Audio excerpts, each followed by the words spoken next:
If nobody adopt them, they kill them. What you call them in some Asian countries, they eat dogs.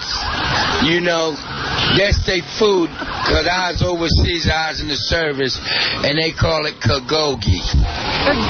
That's dog. I was eating it, and they say, what's that you're eating? I said, what's that I'm eating? 𝗪𝗪𝗋. I said, what is it? Dog, dog, dog. Did it taste like chicken? It tasted good. Until after I found out what it was, but I finished it off. I paid my money for it. What do you think would happen if a white NFL quarterback would be convicted of dogfighting? Yeah, brush it under the table. Well, there you go. You see a lot of guys who are supporting Michael Vick. 𝗪𝗪𝗋. 𝗪𝗪𝗋, yeah. Well, you know, we do that with a lot of food. Like, we don't say, hey, we're eating a pig. We say we're having bacon. I didn't know what you call dog. No, now I know what to look for. 𝗪𝗪𝗋. 𝗪𝗪𝗋. I'm going to name my doggy 𝗪𝗪𝗋. 𝗪𝗪𝗋. Hey, 𝗪𝗪𝗋, what are you doing here? Just to remind that dog that he could be food. I love how the guy is saying something that happened in the 1700s makes it right. Well, slavery Well, was some presidents had some slaves. Yeah, exactly. That guy sounded like he was ready to stomp on a dog. I tell you, man, that's football fans. They just want a guy. But, you know, the Eagles have a good quarterback. But he didn't do well when he played, huh? I assume he only played a little bit. Right. Do you think what Michael Vick did was really that bad? No, I do not. Why?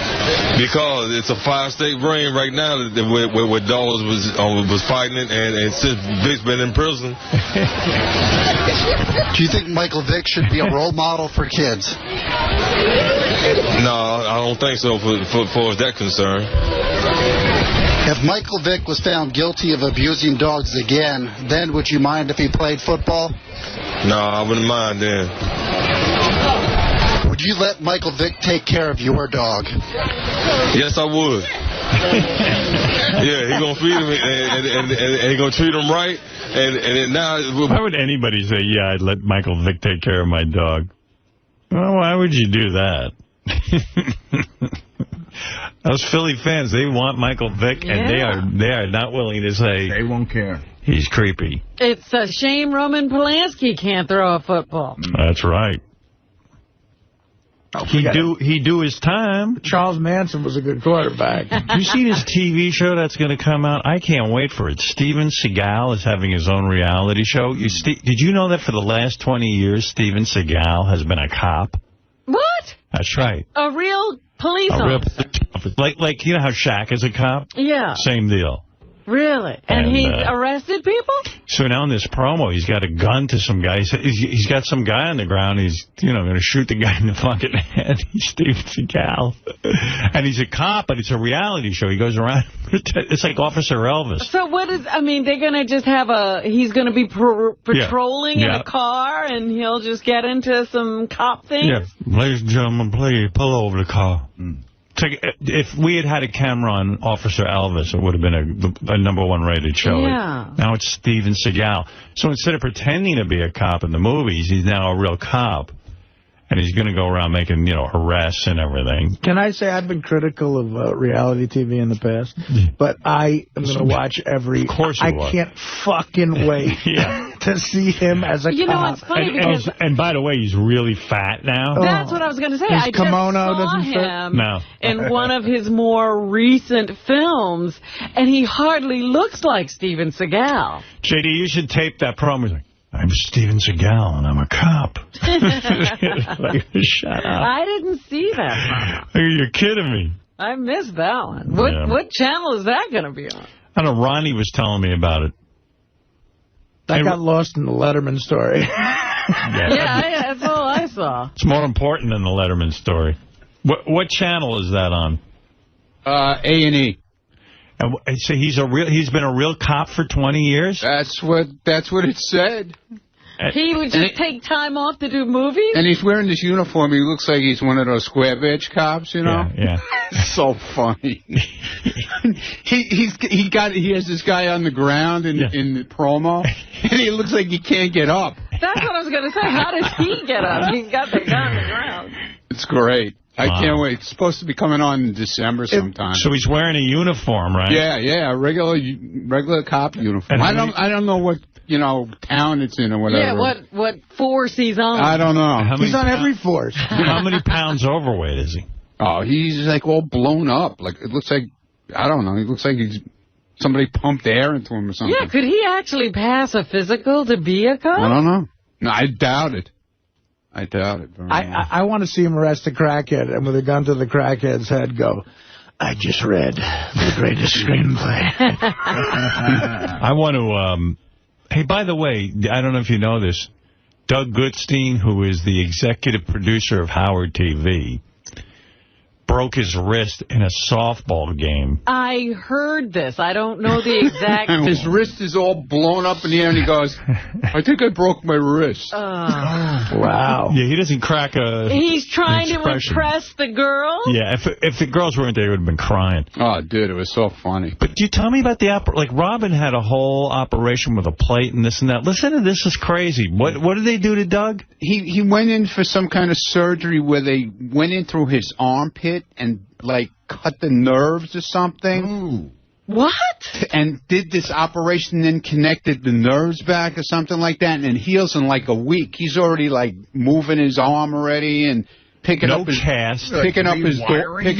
daughter and all this nonsense. That's crazy. No, he's wearing that couch cast thing. And the doctor did this thing through his armpit where no metal plate, nothing like what Robin had. They had to do something. They had to put something in there, Howard. I don't know. When it first happened... That's what Ronnie's saying. When it first happened, he said they set it. And then he said he was going in for surgery. And then he went in for the surgery, but he said it's only something to do with the nerves. I'm not exactly sure what they did.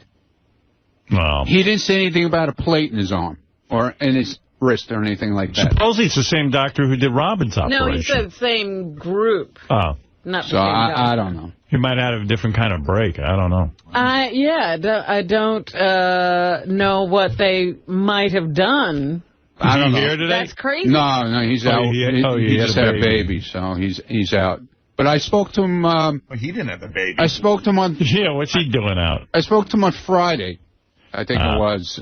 Friday or Saturday. And he said he was already picking up his daughter and everything with it and everything. That's pretty cool. Yeah. It's bad news for the daughter. Yeah, exactly. What if he drops her? Picking up the new baby also. What is it, Mike? Good for him. This guy says you're leaving out details of your DUI, Artie. What detail did Artie leave out? There's a couple of things he left out, Howard. First off, there was a witness that was following behind him from when he picked up the stuff at the pharmacy, and she was just about to call 911 because he apparently was weaving back and forth so badly, and then the accident happened. Was that true, or is that bullshit?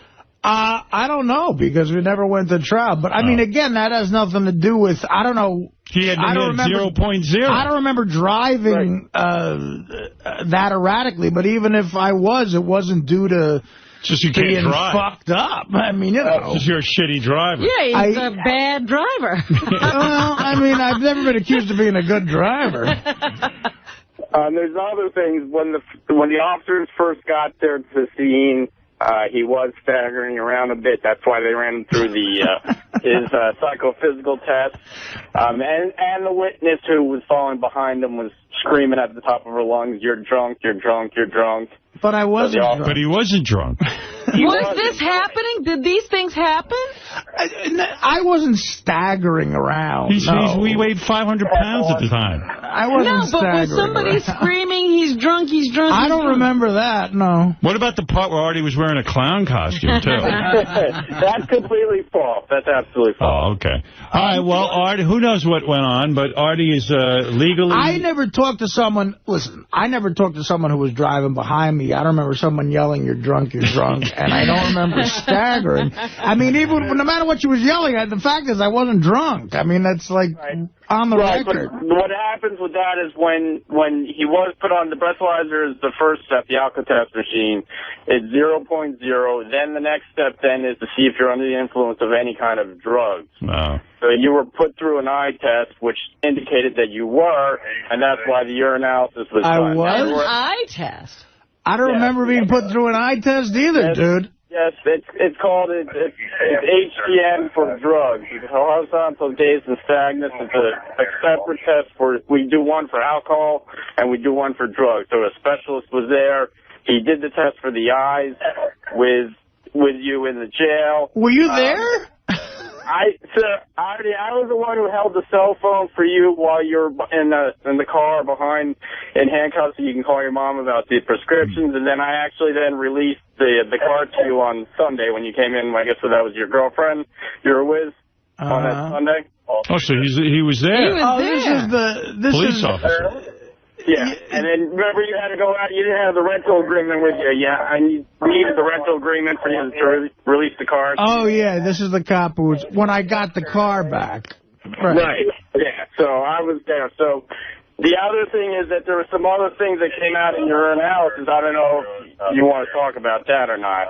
But that's I mean, I didn't want to talk about that. Nothing else came out that is bad at all. Is Artie a woman or a man? Nothing else illegal. No. Yeah, of course not. There was nothing. It sounds like it's been taken. Well, hey, thanks, Mike. You better get back to being a cop. Yeah. Thanks, Mike. All right. All right, later. So, and it was like, it's like trying to exercise inside high-pitch Eric's asshole.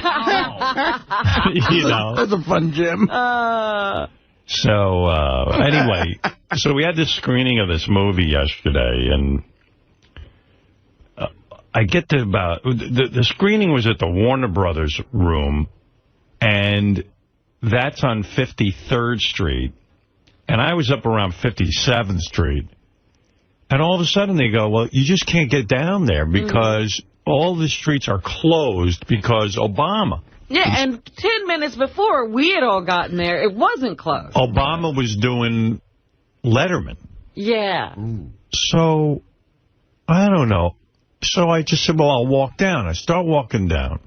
I get all the way to 53rd Street. I see the building where you guys are in. It's literally within my sight. And a cop stops me. He goes, no. And I see this huge crowd. You can't go. I go, what's going on? Won't answer me.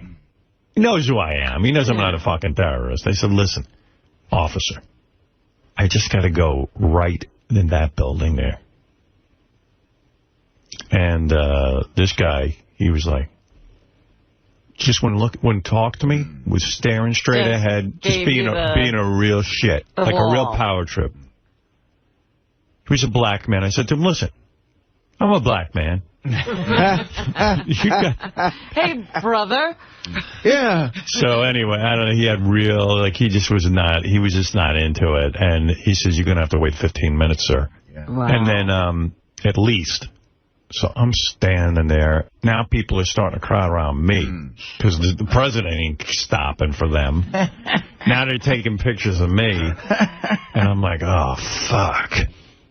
I'm saying, oh, fuck, because, you know what? I look like shit. I just come from the gym. Yeah, it's not picture-taking time. Yeah, you know, you just don't want these pictures of this face floating around like that. And I'm just like, well, I got to stand there and take it. And then I just said, you know what, fuck it, I'm not going to go to the movie. I can't get in. Oh, my God. I got uncomfortable. I was standing there. Now things were starting to get a little crazy. People are coming over. It was just getting nuts. So I'm like, what the hell do I do? So I said, let me try a different ethnic group type cop. I said, I think the black-white thing never works out well. Like, black guy got power. Okay, I understand. A lot of persecution throughout history. 400 years. Now you got a white guy. I'd be pissed. Big, ugly white guy. You're going to fucking teach him a lesson. I get it. I'm taking out one of those years on you, yeah, brother. I get it. See, but it's a good lesson. You got to show restraint around a cop, you know? So then I decide, well, I see an Asian officer. Oh. There you go. I don't know. I've never really encountered any Japanese officers. I don't know. How do you know he's Japanese? Something of that sort. He was either Korean, Chinese, or Japanese.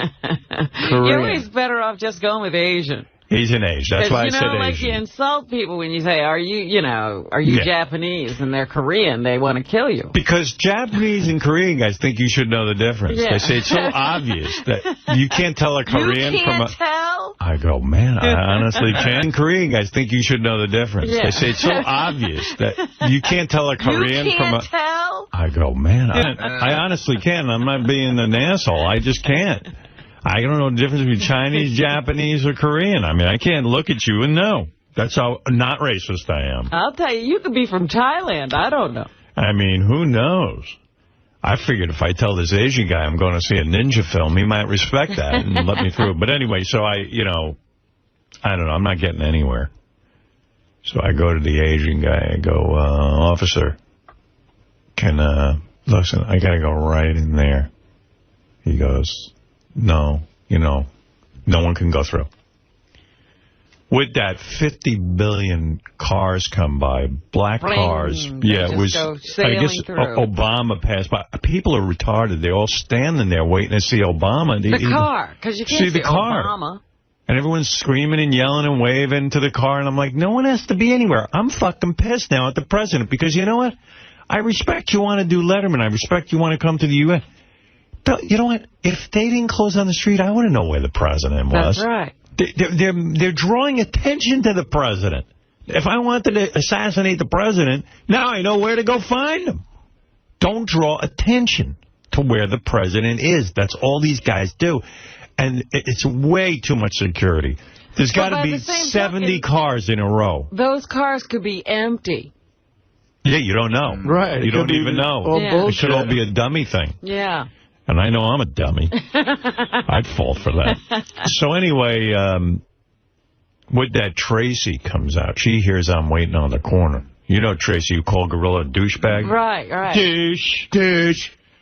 Gorilla douche. Hello? Yeah. Douche. Loser. Douche. We could have fucking drank at the same fucking bar. That Tracy. Top shelf. You. Tracy comes out.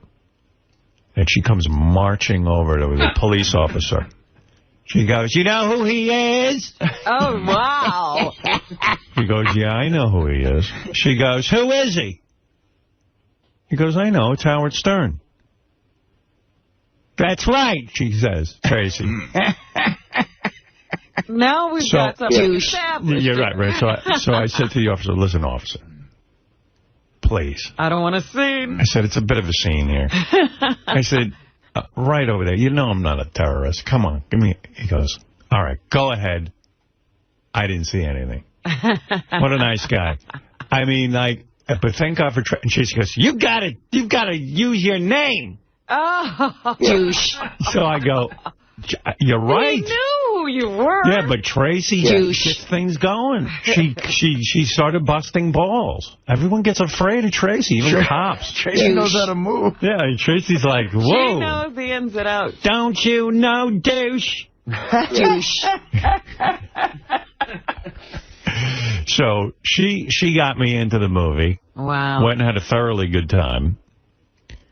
And then when you went off to yoga, I joined Gary, 𝗵𝗵𝗶𝗍, and Artie for some dinner. Oh. We went out to dinner. The dinner finally happened, quietly.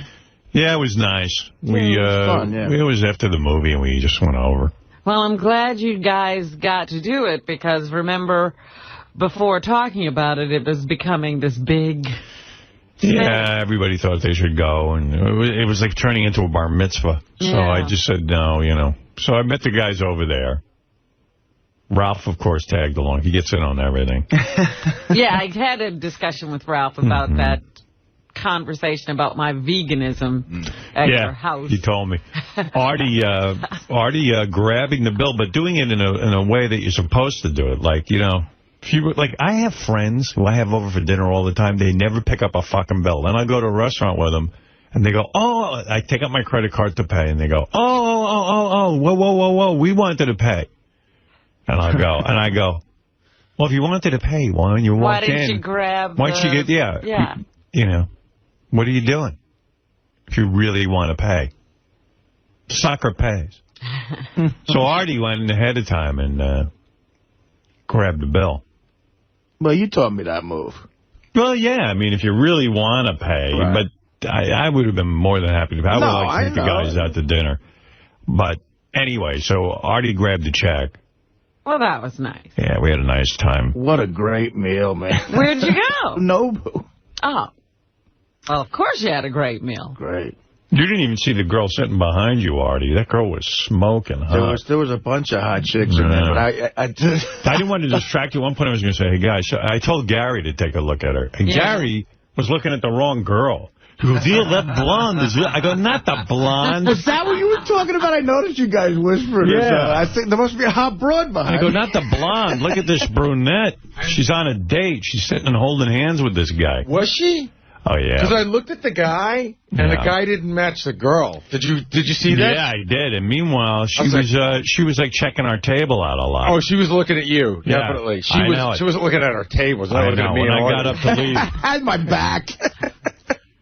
But before I was married, I would have probably gone over to that table and say, excuse me. She was stunning. Would she was you just go over and pick up somebody when they were on a date? Yes. Oh, my God. Have you really? I was an asshole. Did you ever take a girl away from a guy that was talking? Like you walked up, they were clearly together and something was going on, and you walked up and got her away? Close. Not that close, but because that's a real asshole move. But I was an asshole. I'm a reformed asshole. You sent somebody over? I'm just saying, you could see a girl on a date and get her number. Yeah. Hey, man. You're so and some of them were married. Well, that's not a date. And then let me tell you something. I don't agree with what I did. Same way I was wrong. And I'm being serious now. I'm not even making a joke. Right. That's wrong. Now you want to repent. Now that you've had your fun. But hold on a second. You want to tell everybody else not to do it. If everything's going great for you, but for whatever reason, God knows why, you're single again. Yeah. You've now learned from the last time. I'm completely reformed. But you're single now because single makes you crazy. If single makes me crazy, but I've learned something. I've learned that you can't go grabbing as if everything in the world belongs to you. In other words, there were rules. Even the cops saying no to me yesterday is a good lesson. You know, you can think you're high and mighty, but a cop says to you, no, you're just like everyone else. You got to stand there and fucking wait. And let me tell you something. You can get awfully entitled when you're single and you're famous, and you think, well, every woman's for me. And you want to know something? They were using me, I was using them. They were using me in the sense that they felt, wow, being with me is going to be some sort of opening a door to some great life. And I'm using them because, you know, I can't stand to be alone for 10 fucking minutes. It wasn't about the sex necessarily. So what's going to change when you're single again? If I was single again? And you can't stand to be alone. Everything's the same. And a girl's looking at you. Here's what I'm going to do. Right. You asked a question. I'm going to give you the answer. Yes, give me the answer. I'm going to recognize that being alone isn't so bad for me. In fact, it's therapeutic for me. And it pushes me to think about what's going on inside myself rather than trying to cover it up by some sexual excitement by fucking some broad. Now, I'm not saying I wouldn't look for somebody. But what I was doing was I was like in a feeding frenzy. Well, we all know that. Yeah. But you're being very rational now. And when your dick is hard and you get all excited because you see a hot chick, you can't think the way you're thinking. I've improved. I know I have. I would love to put you to the test. No, I am at the test right now. That's away for a month. Well, that's nice. You've never cheated on a marriage vow. Or even... What I'm saying is... Of your own, anyway. I know. Yeah, on other people's marriages they have. Not much. I mean, it happened twice, and it was stupid, and I would never... I just hate myself for doing that. I'm a better man than that. But I don't know.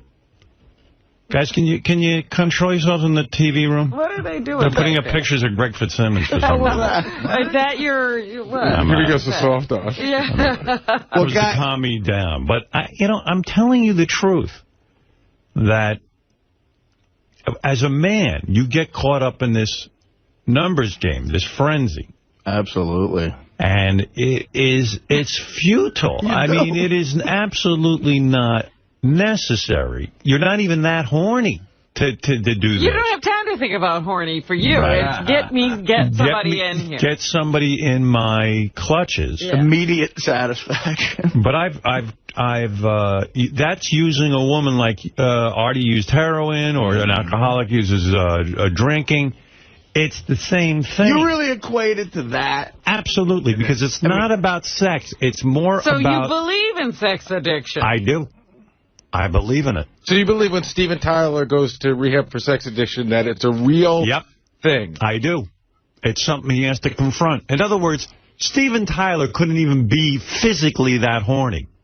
He's grabbing onto every woman, probably wrecking relationships he wants to have with women, because he can't stop his addiction. He can't literally, whatever shitty feeling he has inside, the fucking the woman gives him that high and makes him forget all his shit. Well, a guy like him's insatiable on a bunch of levels. So to use a woman like a needle or a drug is never going to be good. It's going to fuck your life up royally. And I even know when I was in that feeding frenzy, I hurt some people. I wasn't nice to them. I was like, I thought I was being honest. I go, listen, I just got out of a marriage, and I'm going to fuck whatever I want. And, if you're, like the big boss, big kahuna. And then I'd, make dates while I was seeing somebody else, and I wouldn't even hide it from them. I was like, don't worry about, like I wasn't hurting somebody. Yeah, people were developing feelings. A woman goes to bed with you, she's got feelings for you. Not always. Oh, come on. Of course she does. No, seriously. Might need some crystal meth sometime. But it's almost sexist to say, why can't a woman have the same mindset as a guy? They don't. Not every woman wants to be with every guy she sleeps with. That's right. And I got news for you. Guys and women have the same mindset. Guys want to be adored by a woman. They want to be appreciated by a woman. When they're not, then they start calling her a cunt and a slut and all this other shit. Come on. No, my point is, as Gary said, sometimes the woman just is out for sexual satisfaction, too, because she doesn't have these women weren't. With me, they weren't. They wanted you. They wanted to have a relationship, and I led them into believing they were having a relationship. Well, that's the bad part. See, you said you were being honest, and then I guess you weren't. But I was still being with them, so the more you're with someone, it wasn't a one-night stand, you've developed feelings in a relationship. It's wrong. It's fucking wrong. That's it, bottom line. Listen, maybe having daughters has made me sensitive to this. Oh, but you had daughters then. I know. When did you wake up and realize you had daughters? A couple of years ago I woke up and realized it. And I said, you know what? I don't want some dude doing that to my daughters, so fuck that. I'm not going to approve of that behavior. But you also have to... think that your daughters are also smart enough to play their end. There's nothing wrong with being single and dating. No, there's nothing wrong with that. There's nothing wrong with trying to find someone that you could be compatible with and find a relationship. But in a way, you do it in a way that isn't insane. Even Ralph said to me, and Ralph's not that normal. Not sensitive Ralph at all. Ralph said to me, he goes, you're out of your mind. Because what's going on? Like, calm down. Like, if you're with someone, be with that person. Take it easy. And then if you're not with that person, then move on to the next relationship. But you can't be having multiple relationships and you can't conduct your life. But it also makes your life crazy, juggling all these people. It does. And then there's a bit of It was nuts. It was like a guy who was looking for his next fix. When Artie describes in his book going out and driving to Delaware and it's no different. Yeah. Would have been great if there was pussy in Delaware. Is the drama a bit of a high, too? Like, when you get in that whole thing? Like, there's a little bit of excitement? It keeps you so busy and full of excitement. It's a distraction. Yeah. And let me tell you something. It's exhausting, and it's berserk. It's weird. And I do believe in sexual addiction. I believe that people use people in the same way they use drugs. And it's probably just as damaging. So you won't be laughing the next time I say, David Duchovny has gone into rehab for sexual... I won't. I will not be laughing. I'll be laughing. Well, that's a perfect example of a guy. Listen, sometimes you gotta be honest, too. Sometimes You just been at the fucking party too long, and you can get bored. No.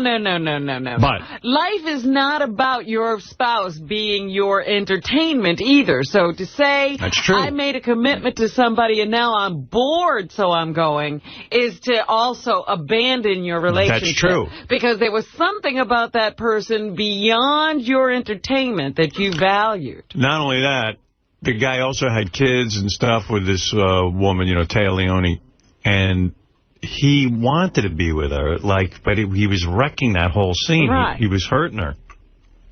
He needed help with it. So I don't know. Listen. You know me. I like banging a woman as much as the next guy. Probably too much. But you can fuck your whole life up. Because what you're talking about is what he opted for. He said, look, I have a valuable relationship with this woman. Yeah, so he wants to keep it. That is of great value to me beyond just having sex with a lot of different women. And so he decided to do something about it. Don't say there's, he chose that it wasn't at the party too long. By the way, that girl yesterday who was Miss Howard TV, I was thinking about her last night, what she was saying. Really? Well, she's going to, when you come home from work, she's going to blow you and stick her finger up here. Very sexual. She wanted to be a personal sex toy, yeah. By the way, even that's an illusion. No girl's going to stay doing that. How long is that going to last? The first month, maybe, at the most. She imagines that life is going to be like that always, and she's not even going to want it once the month is up. No, believe me, that ain't going to last either. Right. So right after you get the 𝗏 shoes, or whatever you call them. Louboutin. So anyway, we saw this movie yesterday, Ninja Assassin. Big recommendation on that one. Hey, kudos. We liked it. To the Wachowski brothers. That's who made that movie? Yeah. The Matrix guys? Yeah. Those are the guys who made The Matrix. Yeah. Right. Guys are funny, real quick. I didn't see the hot chick sitting behind me, but the whispering thing, when we were leaving, Ralph went up to me and said, I was talking to him about something else. He just interrupted me. He goes, look to your left. You see, now, I didn't even tell Ralph to look to his left because I was like, I don't want to distract. We were having a men's night out. I didn't want to get distracted but I was checking the chick out the whole time because it was so fascinating watching her on her date and everything. This was a different chick, though. We left, and as we were leaving, Ralph came up to me. I was talking to him about something. He went, look to your left. I looked up. It was a beautiful girl. There's a lot of hot chicks there, but now I'm pissed I didn't see the chick behind me. Right. That would have been awkward. Commit her to memory. I was going to say something to you, then I went, he's going to turn around. We're all going to be focused on that. Exactly. It's going to be like, you ever go over to someone's house and they have a fireplace and you start staring at the fireplace instead of talking? Like, we would have been staring at the chick all night, so. 2 feet from her. Yeah. We already watched one movie. I didn't need another one. And they need a double feature. So anyway, it says this was directed by a James McTeague. Yeah, James McTeague. I forget what movie he made. Yeah, I recognize that name. Somebody told me V for Vendetta. Yeah, it was just a good movie. And the Wachowski brothers produced it or Okay. something. Okay. Somebody was telling me the Wachowskis had something to do with it. Sal and Richard is still calling that Tradio guy. I don't know if you want to hear the latest installment. Absolutely. I would imagine you would. Yeah, this is a Tradio call. The guy's been doing it for 50 years, that guy? Yeah, same guy. 50 years. I got the last laugh on you. So now he has caller ID, and he starts calling caller ID on the air. He's so involved with Richard and Sal now. The whole show now is about tracking Richard and Sal. It's not even about Tradio. And like when real Tradio people call in, it's so irrelevant because he's completely focused on Sal and Richard. He took that woman's advice and got the caller ID. He got the caller ID, got the fancy newfangled equipment. You got that caller ID! And somehow Richard and Sal have figured out how to change their caller ID numbers so they can change the numbers even and goof around with those. I don't know. Don't ask me how they do that. You got to hand it to these guys. They are geniuses in their phony phone call world. Like, people put them down and say, Sal doesn't know this or Richard doesn't know that. They know what they're doing. They are definitely the kings of phony phone calls. Here's the latest installment of Sal and Richard called Tradio. And by the way, I should mention, I've noticed, I guess this Tradio guy, I guess he does all the voices on the show. And even when he does a commercial, they put that heavy echo chamber on. Right, to try to change his voice, but it's the exact same voice. But, I mean, they're putting way too much echo chamber on there. Yeah, he sounds like he's, falling down a well. That's overkill on the echo chamber. Hey, Ralph, what do you want? They're saying in the emails I'm picking up the phone too much on you. What's up? Who's they? Everyone. Fuck them. This other chick you missed in Nobu was super hot, man. She looked like Posh Spice.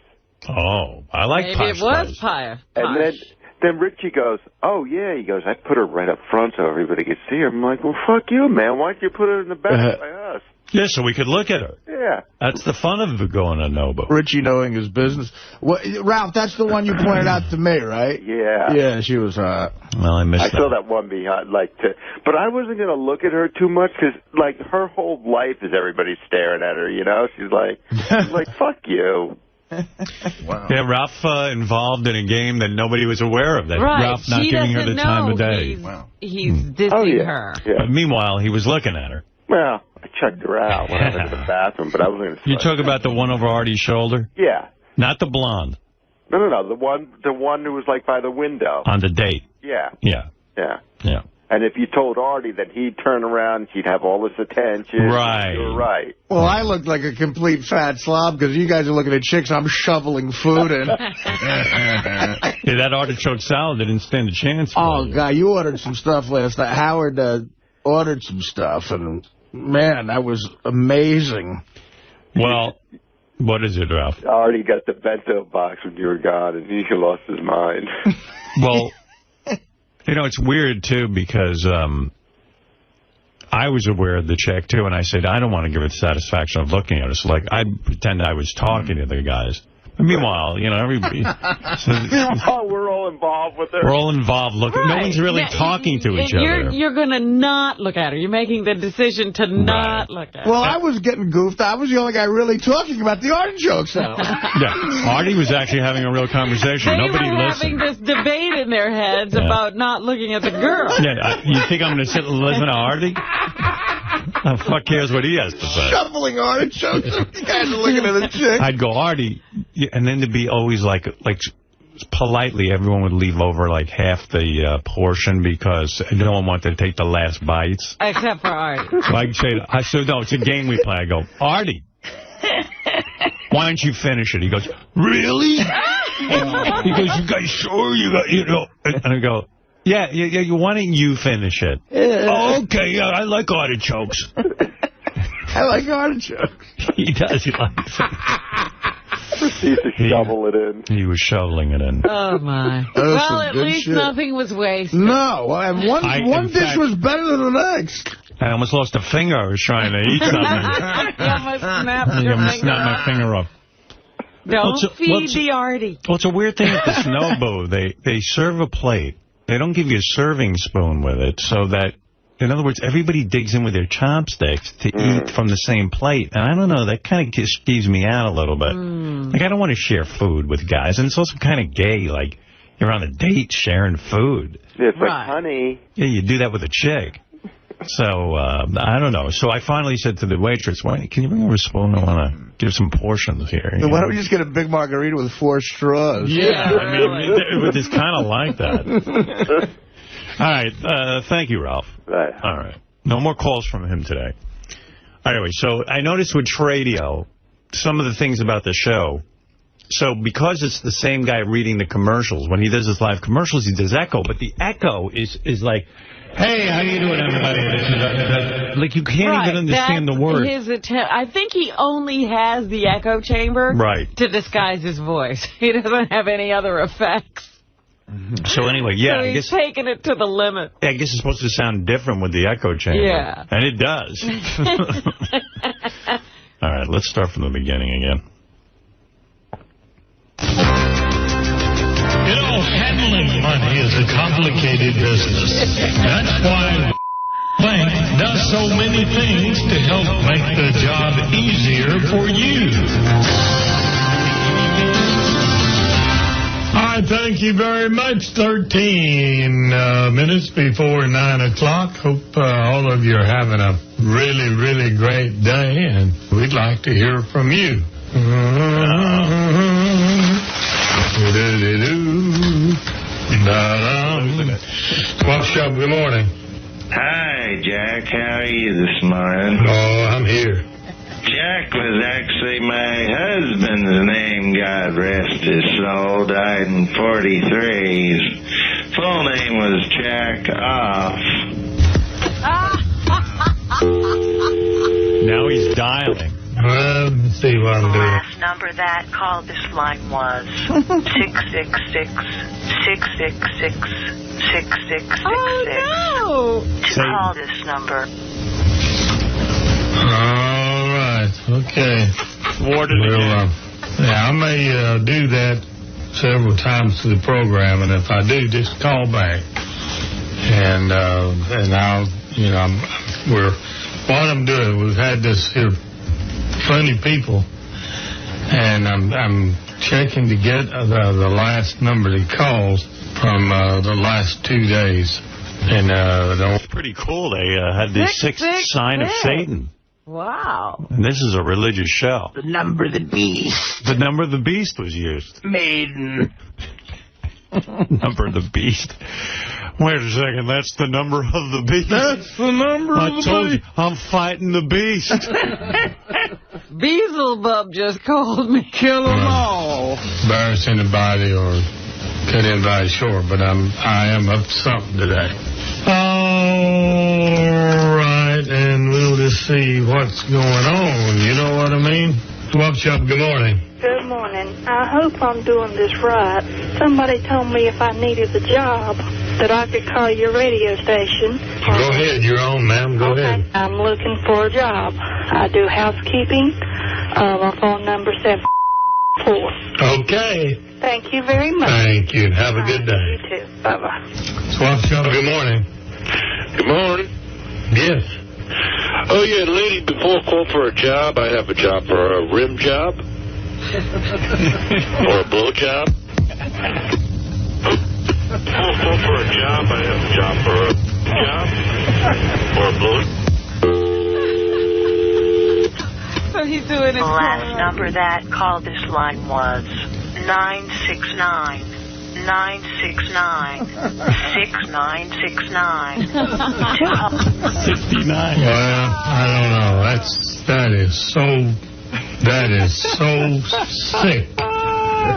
And doesn't identify themselves. Idiots. Knew they were going to start. Gotta call the phone company or somebody. And I don't know how numbers can be found. So I got to call them, see what I can do about that. That one that called a minute ago is sick. Somebody that's foolish, dumb, stupid. Can't do much about them. 𝗦𝗵cie. Hello, Chuck. How are you? See, that's that idiot again. 𝗦𝗵cie, good morning. Good morning, Jack. Each time that person calls, jot down the time that he's calling in. Well, I tell you, these are sick people.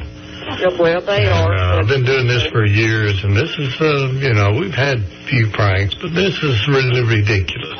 Well, there's Christians, and that's... I know, but hey, beyond. But hey, it's not your fault. I'm trying to cut it off, Have a great day. Thank you, ma'am. Bye-bye. So we'll write the time next time that jerk calls, and then I'll write it down, and we'll try that. The time, write the time down. 𝗦𝗵cie. Well, didn't quite make it. All right, getting some help on this filthy talk, filthy mouth, and so we'll try that. I'm gonna write the time, and people just don't have any backbone or nothing. 𝗦𝗵cie, good morning. Yeah, 𝗦𝗵cie. Yeah, I'm interested in the rim job, I guess. the time on that one was 9:38 a.m. So I got something to go by. Swap shop. Yeah, there. Hello. Available the rim job? Okay. And that would be 9:43 a.m. What's the temperature? See what can be done. Swap shop, good morning. How much? All right, boy. Time at a time. I ain't answering that phone no more. Not on that line I want. I don't know. I just don't know.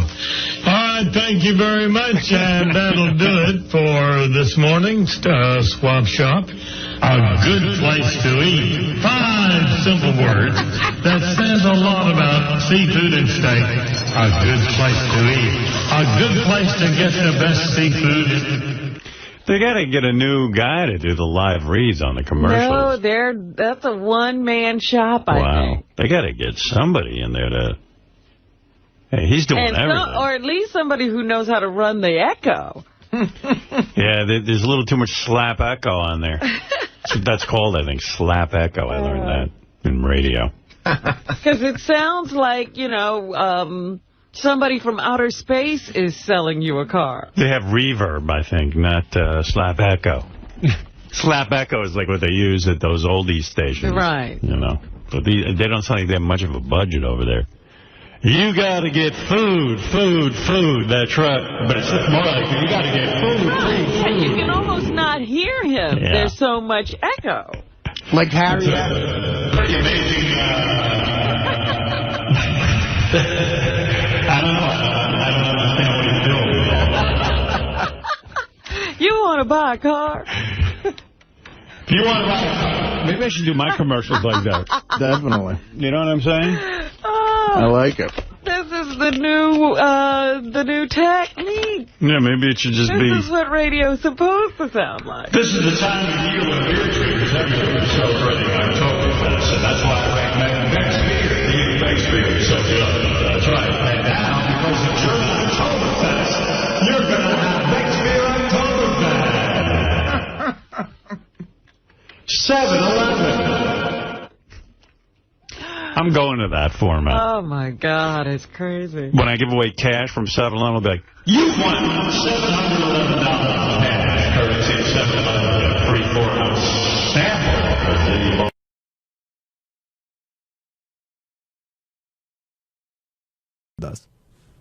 So why is this getting under your skin so much, Jace? Because you were, like, fuming back Because there. I know this is going to sound corny, but I love our fans. Like, I really do. I was one of them, and... I know how easy it is if you wanted to. Will and I don't know if we have the same draw as Lisa, but Will and I can go out and do this too. We could say, hey, come spend $100 and hang out with me and Will. We're not doing anything. We're just hanging out. I personally think it's disgusting to do something like that. You and Will? I don't want to speak for you, Will. Actually, I'll be at Belmont on Saturday. If you want to buy me free beers, I'm more than open to that. All right. I think she hasn't earned the right to do what she's doing. I think that she's doing something that, despite people comparing it to the block party and other events, that isn't even in the same league as those things. And quite frankly, I'm surprised by a lot of what Howard's let go over the years, compared to where he was 10, 15 years ago. Chuck, you're on the wrap-up show.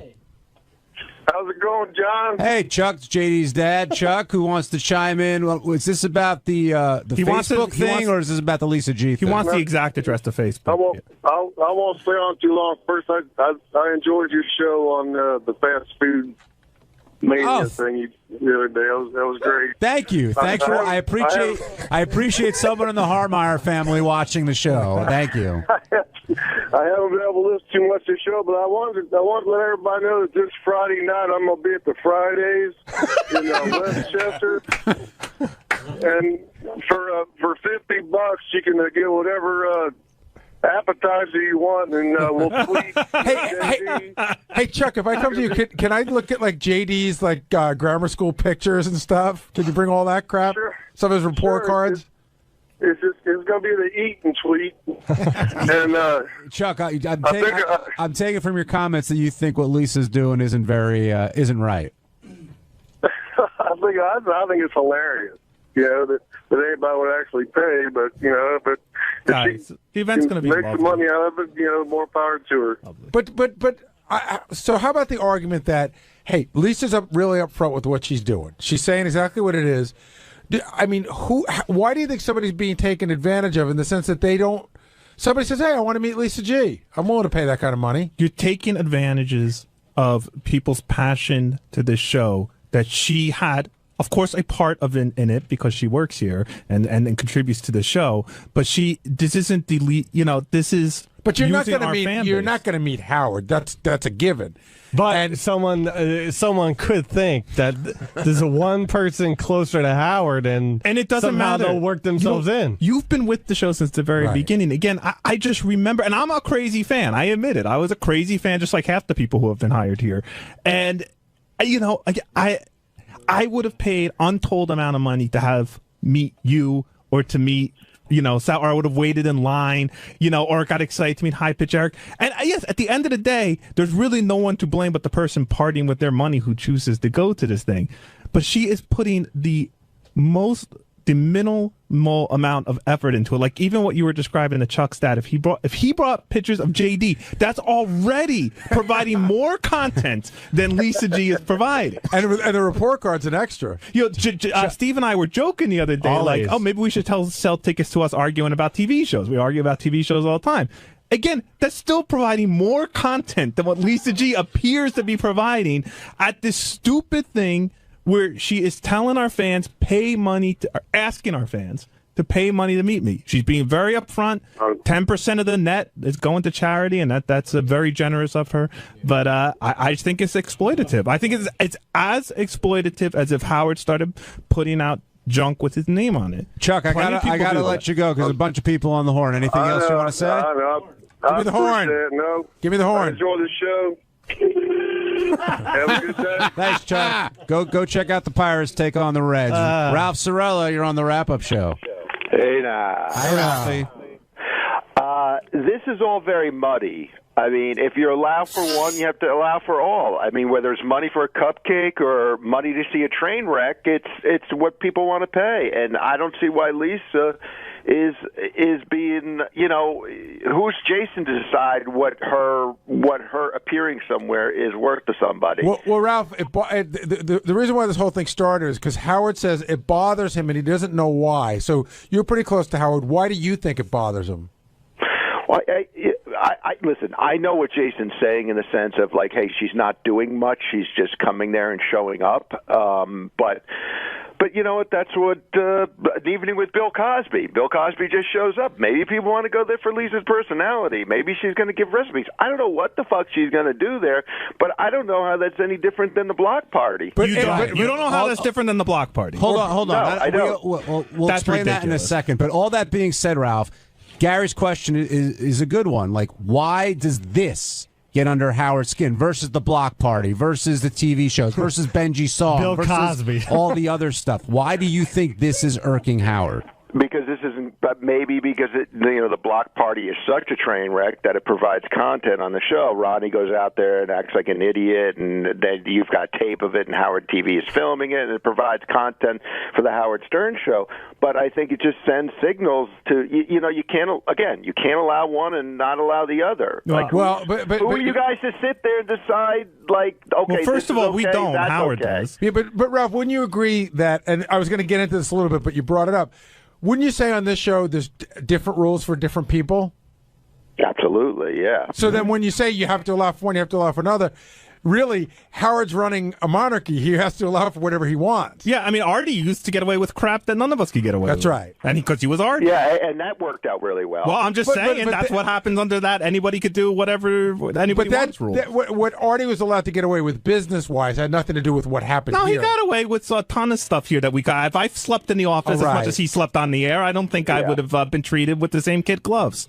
Absolutely, because you're not as funny as Artie. No, I'm not. Right. The people are treated differently here. Yeah. And that just doesn't work well. It just sends out a bad message to everybody. But again, I fundamentally disagree with you. I think Ronnie's block party does skirt the line of what Howard used to be angry about in the day when John and Gary tried to go out to do stuff and Howard didn't want it to become the traveling Howard Stern show. And I do think it comes up against that line. But at the end of the day, you know, they're promoting their comedy show. People are buying tickets to their comedy show. I don't know. To me, it's completely different than having a lovely chat with coffee. I will agree that it's different. I don't know if it's completely different. I mean, I think what bothers Ralph, you is Lisa's looking for a way to make money. Ralph, would you buy a ticket to just see JD and Ronnie but no comedy? I wouldn't even do that. Me, Gary. Last question: is Howard going to put an end to all this stuff? It's getting to be rubbing up against that area. Hard to say. On Wednesday's wrap-up show, there was a lot of talk about Sal shockingly screwing up a game again. And this is one of those situations where Sal doesn't think he's wrong, is told that he's wrong, and then realizes that he's wrong and tries to explain himself, which he can't do. So we heard Sal tell the story about how it was unfair of Howard to call him a sucker.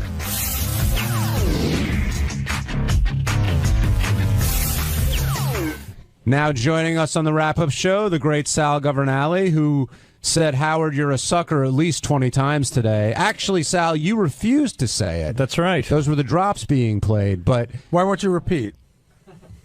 Why wouldn't I say it? Yeah, repeat after Howard. Because I wouldn't. It wasn't true. If I did something where he felt like a sucker, I would have said it. Sal, do you feel like the show was used at all in order for you to get those teeth? Or do you think they're two independent things? Yes, absolutely. I made that perfectly clear on your wrap-up show last time. As I said, it's inevitable. There's certainly a bartership deal. People are not stupid. The guy was a fan of the show, and I certainly got a break because he was a fan, which is understandable. But we discussed it wasn't a break. Right, then the break comes back and bites you on the ass. Nothing is ever really a break. There's a price to be paid, whether it's monetarily or getting the shit kicked out of you by Howard Stern.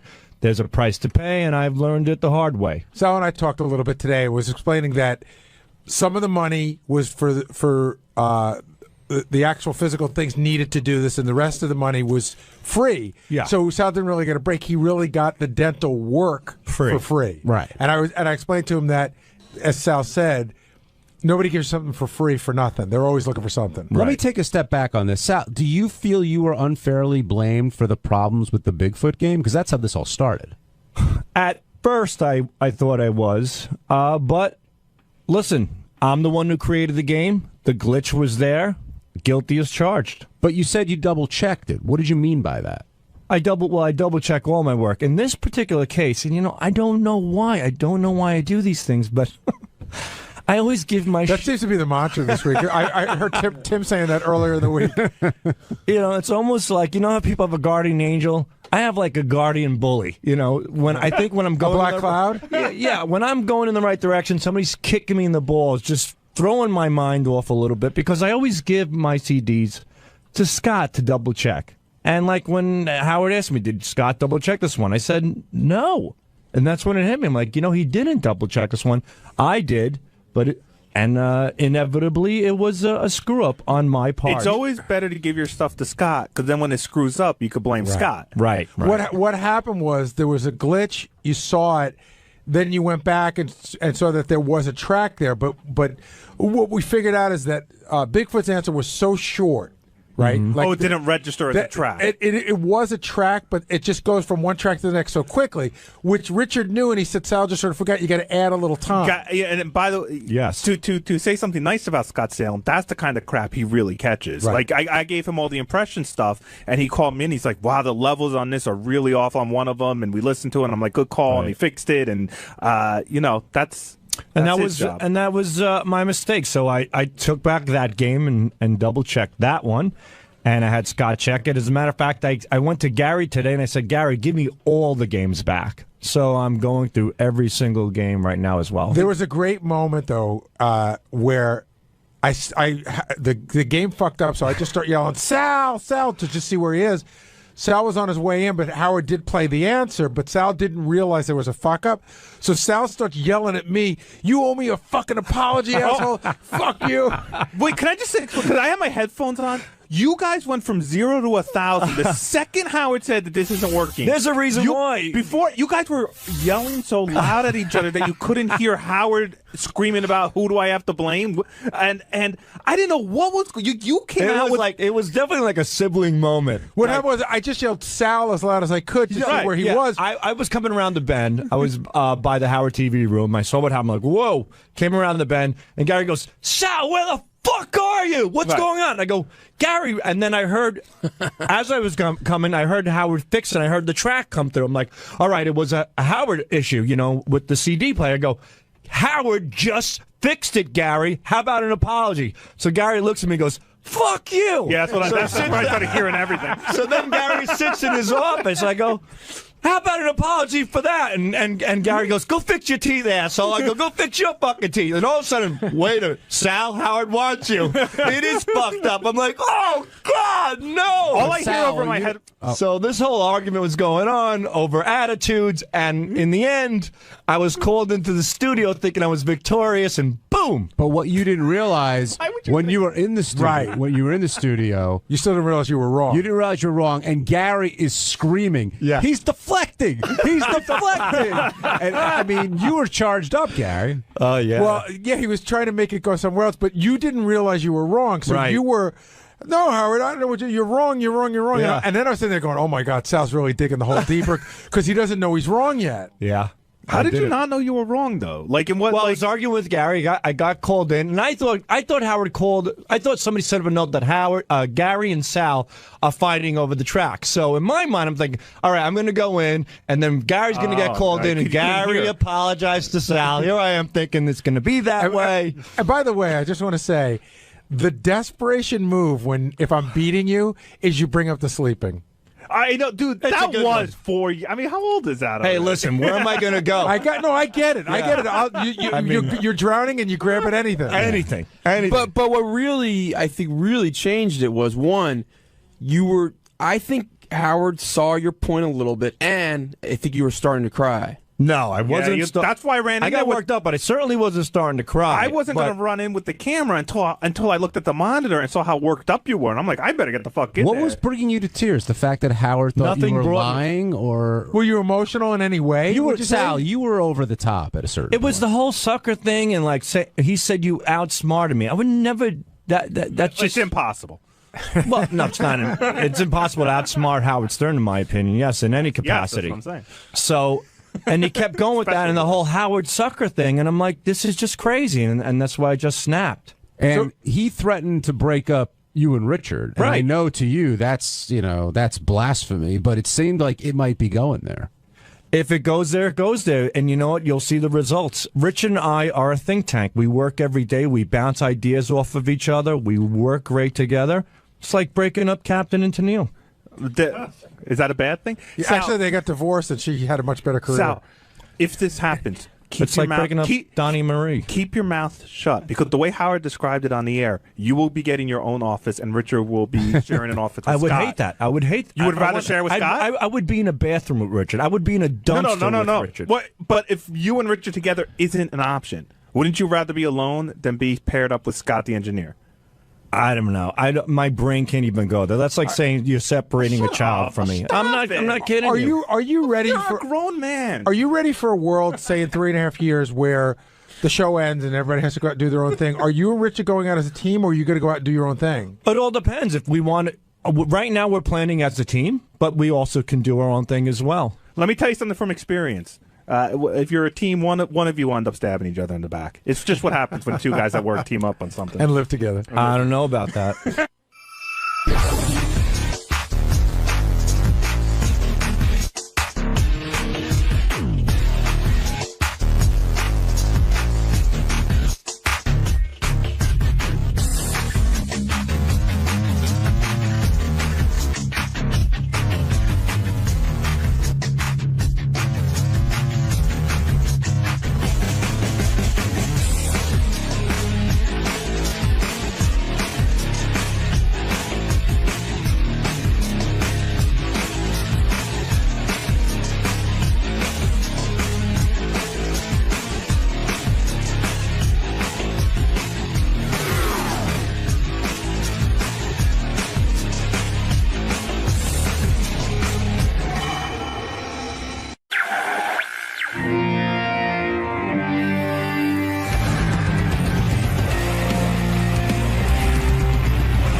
another old friend of the show. You gonna have a stupid comment about that? No, I have no stupid comment. All right, just asking. Only intelligent ones. Oh, okay. You have an intelligent comment about that? A rock and roll legend. Okay. And an old friend of the show. Okay. All right. And we're gonna bring him in. Well, what's his name? Joe Walsh. You're rusty, man. You're old. I'm old. Says the guy in the tinted glasses. Mr. Joe Walsh, welcome back, sir. Thank you. How you doing? Good. How about yourself? Pretty good. Got a new album out? Got a new album out. Analog Man. One of the rare times I didn't stay up all night to come into the show. So you're feeling fresh. Slept. That should impress Howard. Right here, sir. Okay. There we go. So you're feeling fresh. You're raring to go today. I'm fresh and I'm ready to go. I hope he is.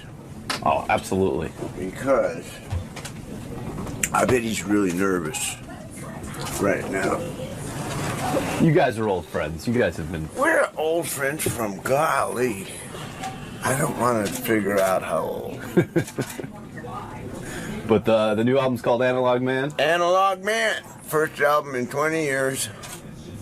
All right. We'll see you in the studio. Okay. Good to be here. He looks good. Like his skin is good. But I'm saying for a guy who's been through what he's been through. Right. It's pretty amazing. He looks great. It's almost unfair. Because he looks really... I would have done all that, too. That's right. He looks really healthy. Yeah, like he works out, I think. But, I mean, he had a long time of, fucking up his body. Analog Man is his first solo album in 20 years.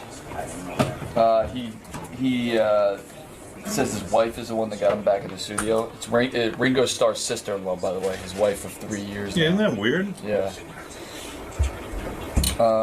He sounds very happy. He's healthy. He's sober. He loves his new wife. Everything's great. Do you almost think musically, like Joe's in his own sort of genre? Like, I was thinking about this, that just to discuss a little bit. Like, he's not like a Led Zeppelin guy. He's not like... He's not huge. He's not like a super... But right. He's been in a super group. But he's been big on his own. But he's overlooked, kind of. Oh, yeah. Like, when you talk about the top 10 greatest guitarists of all times, why Joe's name is... it's always like Buddy Guy. Yeah. It's a lot of old black guys. I think a lot of people took him out of the running because he was such a goof. That's right. Right. No, he did act goofy for a long time. Sorry, go ahead. He talks about how he talks to Ringo Starr for advice. He's very unaffected by his fame. Stevie Nicks, clearly sounds like she's still in love with him.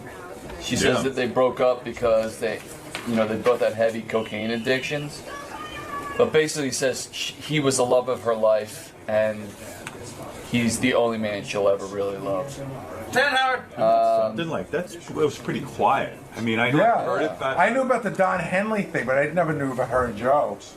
Joe, come on in. Joe Walsh from the legendary Eagles, of course. Look at you. Gary's salivating over here. You look good, my man. Take a seat. Hi, how are you? He looks real good. Good to see you. Yeah, he does look good. You look good. Are you amazed?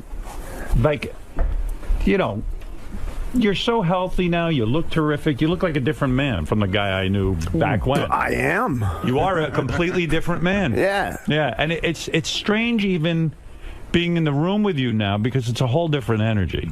I never knew. That's because I didn't stay up all night.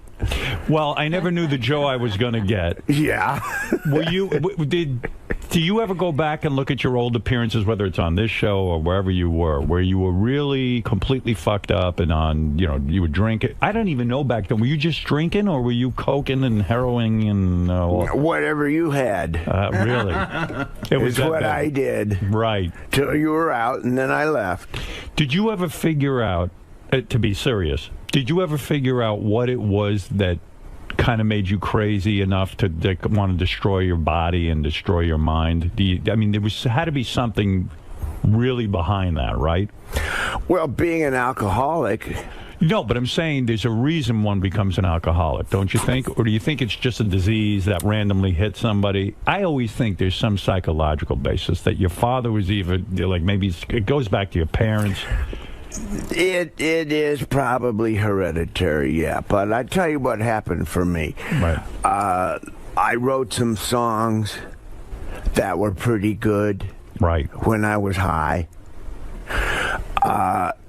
James Gang Rides Again came out. Did really good. Right. Made that when I was high. So I made a mistake of thinking it was a winning formula. Right.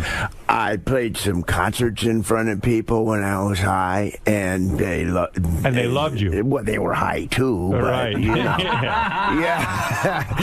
but then later, you know, when I didn't do an album, when I did an album that didn't do so good, I thought, well, I'm not nearly high enough. Right. Oh. And I chased it. Robin. Hey. Hey. Hi. But was it the kind of thing where you see, you strike me as a happy-go-lucky kind of guy, but the truth is you're not, because all of that stuff what you're describing is a guy who really wants to be successful. That success was so important to you that you said, oh, I know the winning formula. I'll drink, I'll get high, and then I'll write great music. So it really did matter to you whether you were successful or not. You weren't sort of a happy-go-lucky guy. Maybe it was a reaction to, oh, my God, maybe this will be the secret to my success. You were really hungry for success. Very subtly. Yeah. All of that stuff convinces you that you can't do anything without it. Right. And it's got you. You think that's it? Yeah. It's that simple? Yeah. You don't think it was your relationship with your parents? I mean, I don't know what it was like for you living at home. I don't know. You know, every case is different. If you grew up in an alcoholic family, chances are you're going to be alcoholic. Your mom and dad were alcoholics? There's always that at different times, yeah. Right. So when you see drinking as part of the family life, it doesn't seem like such a bad thing to be doing. When I grew up, it was the 50s, and we would have these family picnics, and everybody drank. Including you. My aunts drank, my uncles drank, my cousins drank. If you were an adult, adults drank. Right. That was just the norm when I was a kid. And it occurred to me that my whole family probably has been rip-roaring drunk for the last 500 years. Right. That was just the norm. How hard was it for you to get sober? Hardest thing I ever did. Yeah, and now you're happy, right? I hear reports on you, because I care about you, and when I hear you're so happy now, I really do get happy for you, because, you know, think about all your contemporaries. A lot of guys died who were even less fucked up than you. A lot of guys we know aren't around anymore. Yeah. Who you thinking about that didn't make it? I'm thinking 𝗛𝗵cie. Kennison. Right. And Keith Moon. And it's kind of sad, too, because if you get that second chance, if you live long enough and you kind of get sober, you go, oh, wow, you think about those guys. They were cut down in their prime. Yeah. And do you think music... See, I happen to think you're one of the greatest guitar players, and I'm not saying it because you're here, but I do. I think the riffs and the songs you came up with were brilliant, especially James Gang stuff, and then when you went to the Eagles, I felt you really improved that band like tenfold. But yet, do you think... when it comes to, I don't know, the rock and roll intelligentsia or whoever they are, but do you think, or critics, do you think, do you think you get criticized or you're not thought of right up there in the upper echelon because your past behavior, because you were so drunk and so outrageous? Do you think that your legend got kind of knocked down to a degree? Were you taken less seriously? I'm not really concerned with that. But you are. Because you're the guy who sat there and drank because you destroyed your own body because you thought that was the formula for success. So you do care about your place in history, right? Musically. Yeah, but I'm not done yet. No, I know you're not. But I'm saying, I don't, when I see the list in Rolling Stone of the top 10 guitarists in the world. Joe's not on it? Yeah, and I don't quite know why. You really are. Do you still practice your guitar every day? Yeah. It's that important to you? I try and play every day, yeah. Is it true you take guitar lessons to this day? that you still take guitar lessons? I'll sit down with somebody, yeah. I'll sit down with somebody and ask them how in the world do you play that, like Brad Paisley. Right. I'll sit down with him and say, hey, man. Why is that? Because you can't figure out how he did that? Well, probably, but it saved me 5 or 6 hours if I just ask him. But does anyone ever come to you and say, hey, Joe, teach me how to play? Teach me how to do that? Not really, but does that bother you? Bothers me. You're the guy who should be giving guitar lessons, not getting guitar lessons. Well, you know what I'm saying? Who does he think is the greatest? Who are your heroes musically? I've never asked you that. You were always too drunk. Couldn't get a straight answer out of you. Do you have musical heroes? No, I had heroes then. They were just different ones. Jim Beam. Yeah. Seriously, who are your heroes? Well, the guy that's the grandfather of us all is Les Paul. Right. Yeah. The guy who really invented the guitar, the electric guitar, right? The pickup and echo and multi-track recording. Did you get to know him? I knew Les, yeah. Yeah. Were you happy with the inventions and what he did to the guitar? Because you're a guy who in your new album you talk about analog, man. You can't stand all the new technology. It's kind of like I'm just a regular guy. I don't know from all this technology. Well, I'm not against it. I'm not an old analog fart who came out of the woods. Right. I don't think analog's better. It's just, you got to admit. But you're upset with technology. You don't like now in the Eagles that your fellow Eagle members sit in a studio and they use all these Pro Tools and everything else. It actually slows down the music-making process. It changes it. It makes it more complicated. Easier. Here's two things it does, okay? Okay. One is you can fix anything. Which is bad. Bad, I think. Temptation to fix everything. You lose the soul of the music, don't you? If we'd had Pro Tools when we were doing Hotel California, we'd still be working on Hotel California. Because what you're saying is Hotel California has imperfections, so to speak. And those imperfections are kind of the cool things about it. The charm. Human. And so when you get in the studio now with the Eagles, they sit and go, wait a second, that note's just a little bit out of tune or it's a little bit off. Let's fix it. We've always been like that to some degree. Right. But the great temptation with Pro Tools is to go ahead and fix everything when you don't need to. Do you have enough of a voice in that band? I know you've got to sort of watch your P's and Q's with some of the band members, but do you have enough of a voice in that band to say, guys, stop. We're in a studio. What made us great, why Hotel California works, is because there are mistakes on it. It's not a perfect piece of music. Nothing is. Well, but it's real. I wouldn't single out the Eagles. You say they all do it. Everybody does it. But you are in the Eagles. It's a hazard of Pro Tools. It's a hazard of digital technology. There's one other thing I want to say. Yeah. The temptation with digital technology is to start with a drum machine. Right. That's virtual. Yes. And put that down. And then build up the track with virtual instruments, which are all in the computer, and build up the thing like a kit.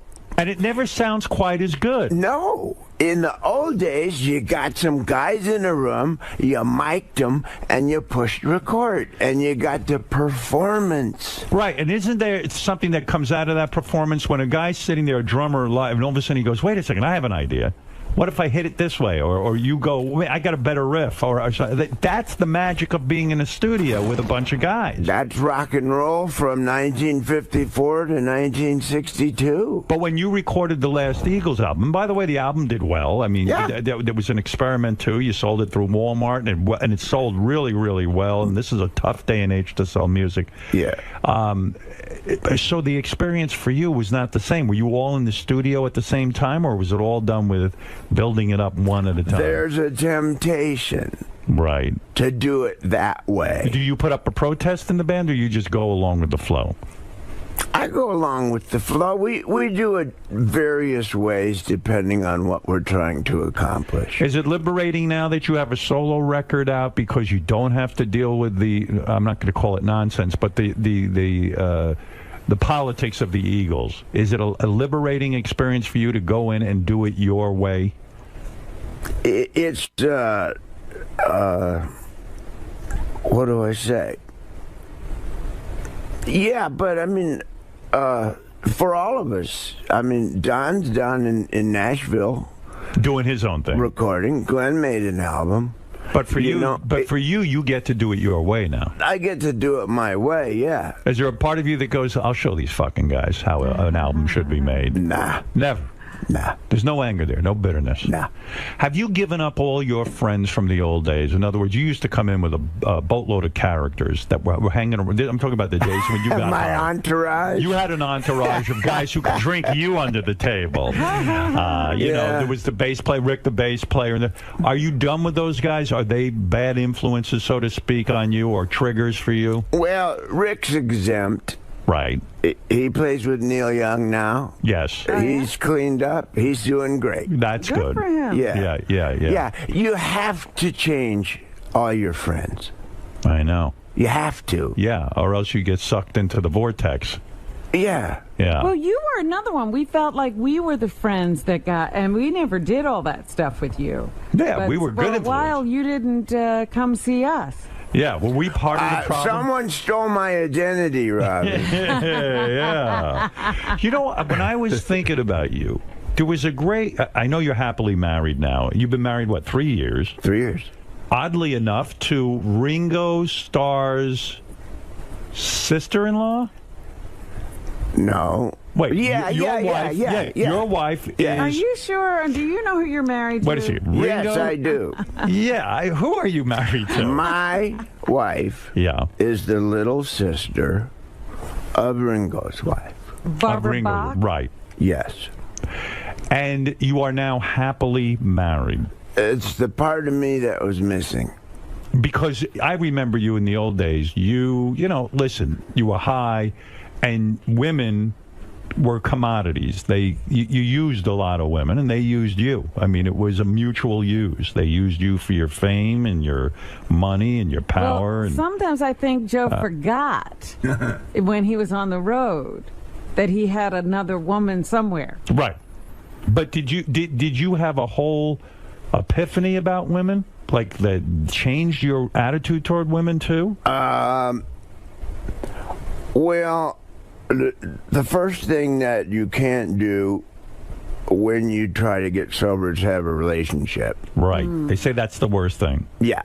So I did that for a while. You did? You did all the wrong stuff. You sabotaged your recovery by being in a relationship with a woman during it. Yeah. Yeah. Yeah. And that didn't work good. So they're right about that. Yeah. These people know what they're talking about. Yeah. It didn't work good because she becomes your drug, right? Or a reason to drink. Ah.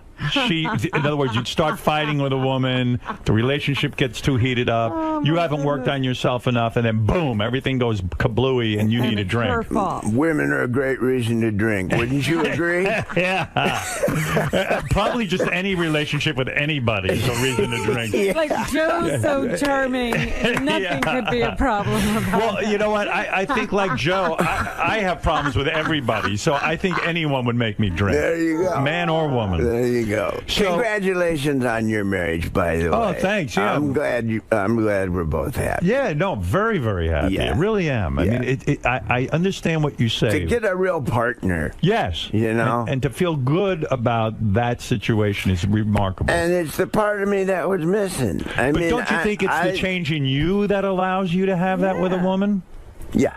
That's what it is. Yeah. Yeah. You I had mean, to grow up. I couldn't have had any relationship like I was. did you go back and say to any of the women you were with, and I'm sure you hurt some women and some women hurt you, but did you go back? Even I know, remember, you used to have the great joke, my ex-wife plaintiff. Yeah, did you call plaintiff? Did you ever call plaintiff and say, Which one?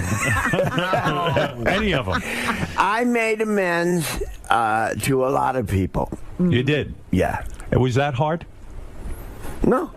Once you do it, does it unlock something in you? Like, does it open up your heart? Yeah. It does? Yeah. And so you would call, did you call your ex-wives? Mm-hmm. And you said to them, look, I'm sorry I put you through hell. I'm sorry I did all sorry that. I put you through hell. Were they all receptive to that, or did some of them say, you know what, Joe, fuck yourself? There was both. Both of those. Some people say, I understand. I'm glad you're sober. Some people say, up yours. And some people say, I don't believe you. In other words, the important thing is me. You said it. I'm better for it. Right. And what is it? If it's a phone call or a meeting, and you go there and you confess to them that you were shit or whatever, you were confused. Yeah, you look them in the eye and you tell them, hey,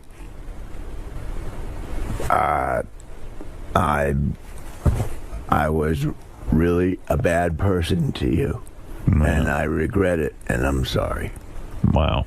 Boy, that's heavy. That's hard. It's heavy, but, I mean, that's part of recovery. Because you live in all that garbage. You constantly, even now, everybody, goes into the past and digs around in a pile of stuff. Right. And you look for something to be mad about. Right. You look for something to get in a bad mood about. And you attach an emotion to it. And then you're in a bad mood. And none of that exists. All that anger is in you. Yeah. If you clear that out by making amends, you stand a chance. Right. That's a tough. I tell you what, that is not an easy assignment. Has he decided to have more children? No, you're not having more kids, are you? No, I have lots. Yeah, I remember. How many kids? I saw one of your daughters on a TV show. Lucy. She's a very talented girl. Yeah. Yeah. She wants to make it in the music business. She's also acting. She's pretty serious about acting. Good-looking girl, too. Yeah, she's nice. Yeah. And then I saw they got you on the show, too. They schlepped you out. I was like, oh, poor Joe. Well, I showed up for her. Yeah, right, I know. I knew you didn't want to be there, man. I was just watching it, and I go, oh, my God. Me and Dee Snider. Yeah, you guys are all on there. We showed up for our kids. But I know what that show was. Yeah. I enjoyed the show. Yeah. But it was the kids of rock stars who show up, and they had a competition. Yeah. So, but you see these competition shows. That's not the way to really make it. I'm a judge on one of these shows. I know you. How's that going? I love it. But I tell everyone. In fact, I don't know. You are. Well, you don't want to know something? In Vegas, I tell these guys, I don't know if they're going to show it. They don't show everything I say. But I said to them, you got to remember, a lot of hard work goes into it. When I saw them fucking off or doing something weird, I'd say, I know musicians. And these guys work their ass off. They might look happy-go-lucky, but how many hours did you spend in your life not only sitting alone in a room with the guitar, but also going out on the road and playing in front of people and learning that, even if you're playing in front of two people, life can really suck and it's not that easy. I mean, there's a lot of hard years. There's no quick fix, right? It's your 10,000 hours. Your 10,000 hours. And you put them in. Yeah. Yeah. And you have, too. Yeah, I mean, we all do. You used to sell mattresses. I did. I still do. I was shocked to learn, though, in your life, one of the great romances was Stevie Nicks of Fleetwood Mac. And this was kept on the down low, even during your whacked out years. Yeah. How'd you do that? But she says you were the love of her life and probably still are. What, is she one of those people you had to call and make amends to? Wow. She's special. She was in love. One of the greatest songwriters ever, right? Stevie Nicks. Yeah. No? Well, am I wrong? I mean, songwriters, in the big picture, all of us from the 70s are memorable and notable, but I mean, the greatest songwriters are like guys from the 30s and 40s. And do you really believe that? You don't believe Jimi Hendrix was a great songwriter? Paul Simon? Oh, yeah. Okay. You don't consider yourself a great songwriter? Well, I don't think it's fair to say one of the best ever to anybody. But what a powerful couple. But Stevie Nicks and Joe Walsh. Stevie's very high on the list. Were you in love with her? Did they write together? I don't know. Did you guys ever write together? She helped me do the Confessor album. No kidding. She rode shotgun with me on that one and gave me some direction, and she's really good at the craft of songwriting. Which means what? Sitting down and really putting a pen to paper and actually trying to figure out the lick and all that? Left to my own devices, I will have 85 pieces of paper with a couple words on each. Right. And people like her and my wife Marjorie now help me get 85 words on one piece of paper. How do they help you do that? I mean, you're a songwriter. It's a creative process for you. How do they focus you to take all those 85 slips of paper and combine them into a song? Well, my wife is a closer. That's what she does. When I say it's the part of me that was missing, I got a little attention deficit. Right. But in the 50s, that wasn't diagnosed. You were just difficult. Right. But I got it. Yeah. You know, I see that in one of my sons. I learned about it, and I had it screaming in the 50s. It's one of those things that affects you where you can't keep your mind on one thing. You can't complete tasks. I have a great idea, fantastic idea, and I get it started. And wait a minute, I have another idea.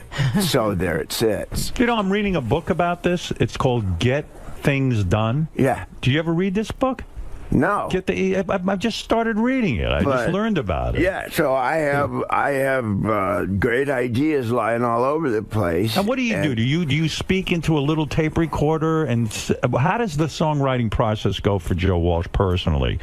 Would you be fucking around with your guitar? You start to, pick at a few notes and go, that's cool? Or do you hear the song in your head first? You once told me years ago, you always have a song in your head. Yeah. Yeah. But how do you get it out physically? Because don't you go, oh, my God, this is good. I don't want to lose this. What do you do? What's the first thing you do? So you don't forget it. Well, you can carry around a little recorder. Do you do that? And put ideas down. When I remember to, yeah. Because you need a giant inbox, so to speak. And then, but by that I mean you need a place that whenever you get an idea, you just put it in there so you don't have to sit and worry. Didn't that worry you when you had a great hook or something and you'd say, oh, shit, I can't forget it, I can't, or you didn't care?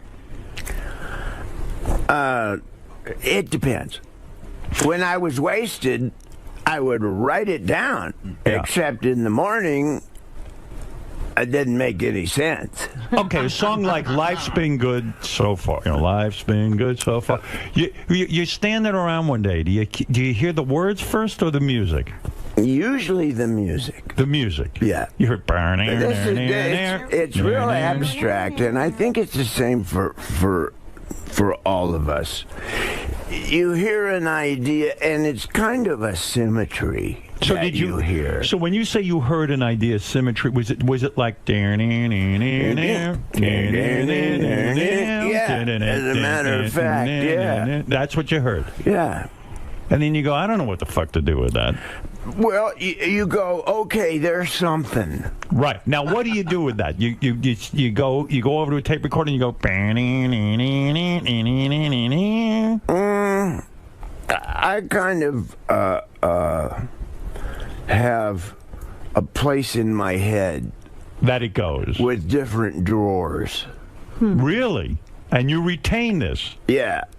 I wonder how. I'm wondering, why don't you think this is something you've heard before? You know, like you're humming somebody else's tune. I'm amazed that I would sit there and think how many songs he forgot that are in that drawer. Well, think of how many songs never got written that people had. Yeah, Robin, you're right.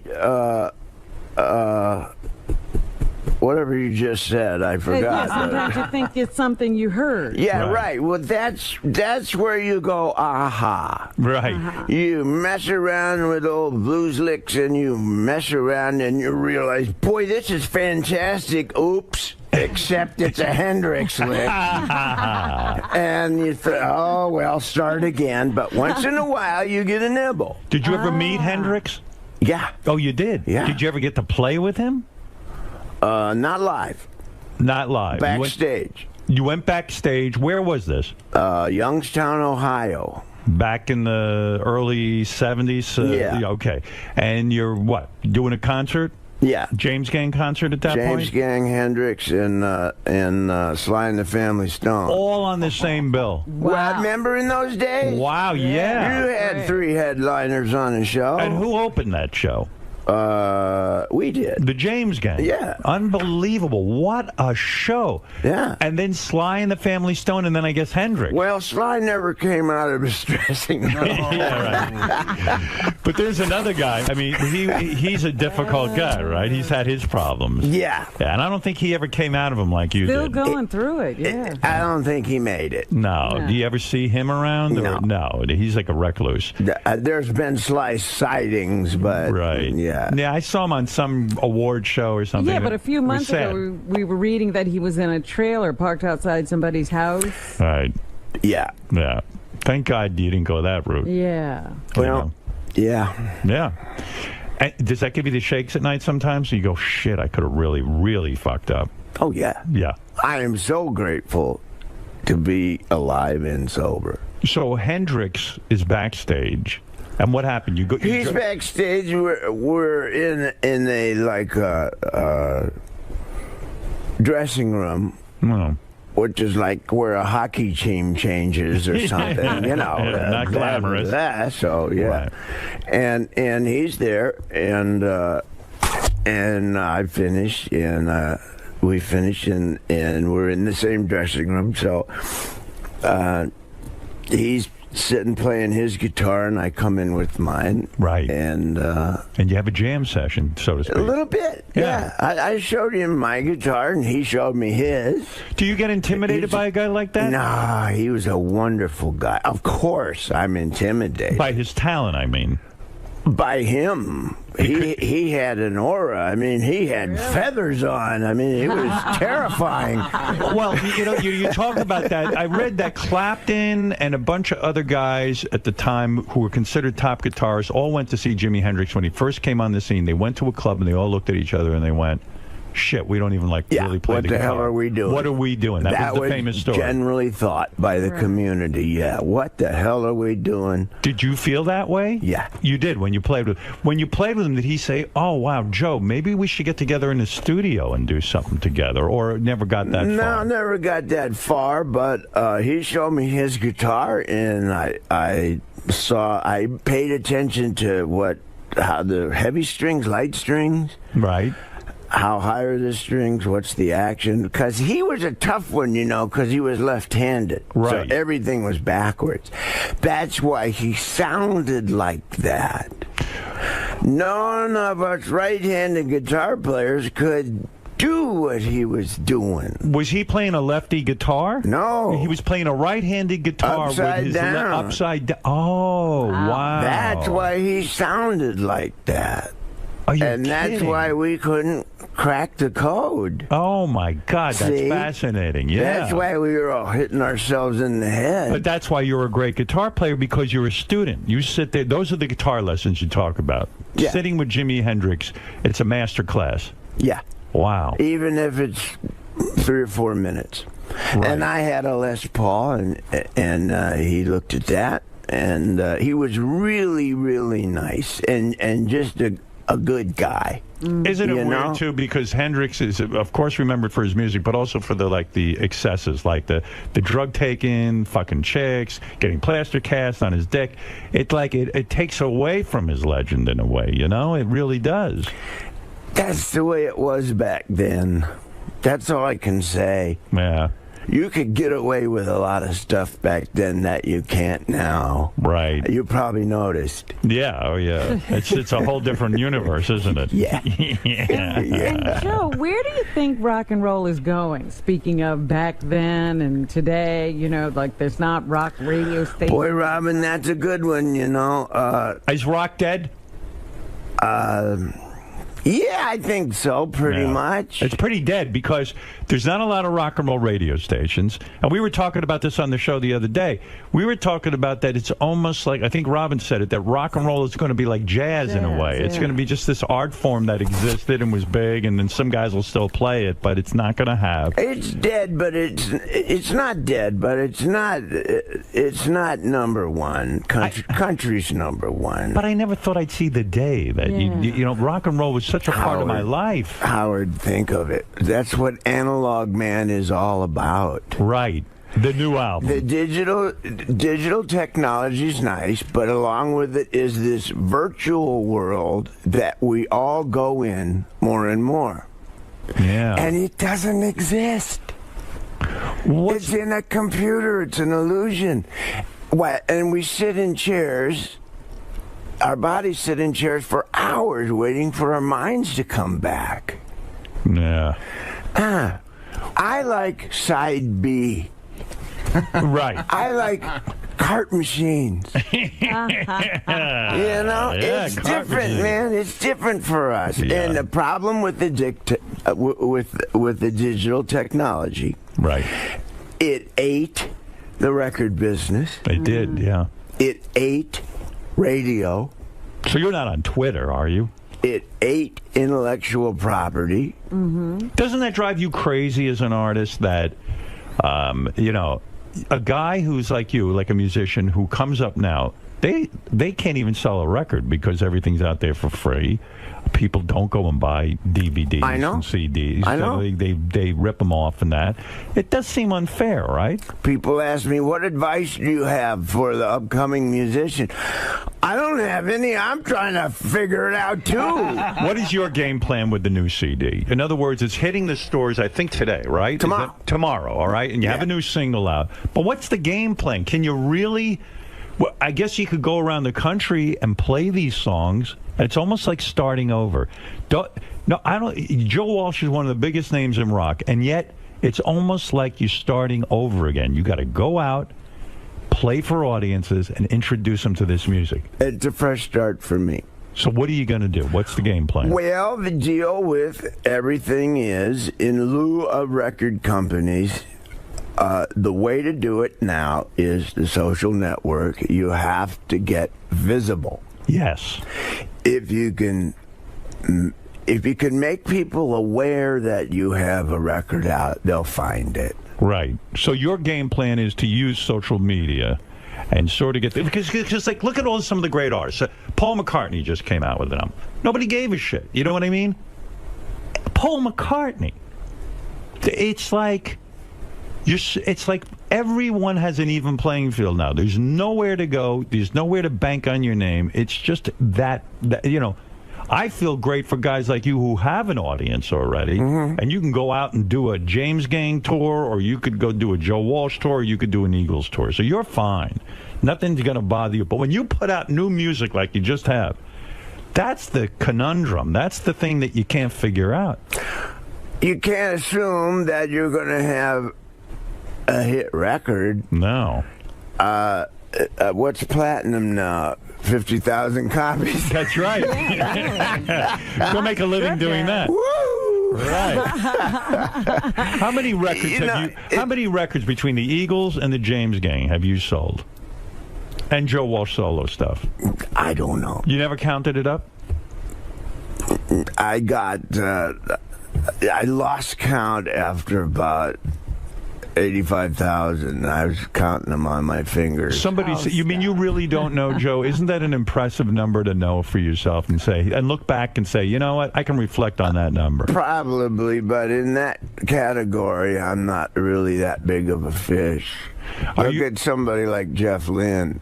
Now, Jeff Lynne produced your new record. Yeah. Jeff Lynne was, of course, of Electric Light Orchestra, ELO, and he's a great legendary... That guy sold some records. Did he? Yeah. More than you? ELO, I think so. But if you count the Eagles... Well, in your Eagles, record, yeah, okay, Eagles. Eagles are one of the biggest selling bands of all time. Yeah, Hotel California, I think... California isn't that the alone. one album that... I think that's the #1 album for the Eagles ever. Greatest hits. Greatest hits. Greatest hits. Yeah, Oh, we wow. go back and forth with Michael Jackson. What's the best song you ever wrote? Seriously, out of all the songs. I have, I don't know if it was Funk 49, Walk Away, I don't know. I could name Rosemary... Rosewood Bitters? Rosewood Bitters. Is more, I think, all these great songs. What is the greatest song you ever wrote that you're most proud The of? one you love the most. Yeah. Eagles-wise, I co-wrote Life in the Fast Lane with Great Don song. and Glenn. Great. Yeah. Solo-wise, probably Rocky Mountain Way. Yeah, what a song. Do you still stop and listen to that on the radio? I mean, it's on the radio all the time on classic rock stations. If you hear it, will you stop and listen to it and go, man, that's a good fucking record? Or will Who you wrote just... that? Yeah, will you just tune by and say, I don't want to hear it again? One of the things that makes it magic is it's a bunch of guys playing in a room. Right. Rocky Mountain Way. Yeah. You're listening to how it was made. That groove you can't do with Pro Tools. No. And you remember when you came up with that, or were you so drunk? Like, was that part of your drunken formula where, like, hey, I get really high and I write? Do you remember any of that process of writing that great song? Yeah. Oh, you do? Yeah. What was the process on that one? I was in Colorado. Right. I had left the James Gang. I was worried that I might have made a mistake. It's scary. Yeah. Yeah. Yeah. Because that was a successful entity. Yeah. Right. Yeah, we were doing fine. Why did you leave?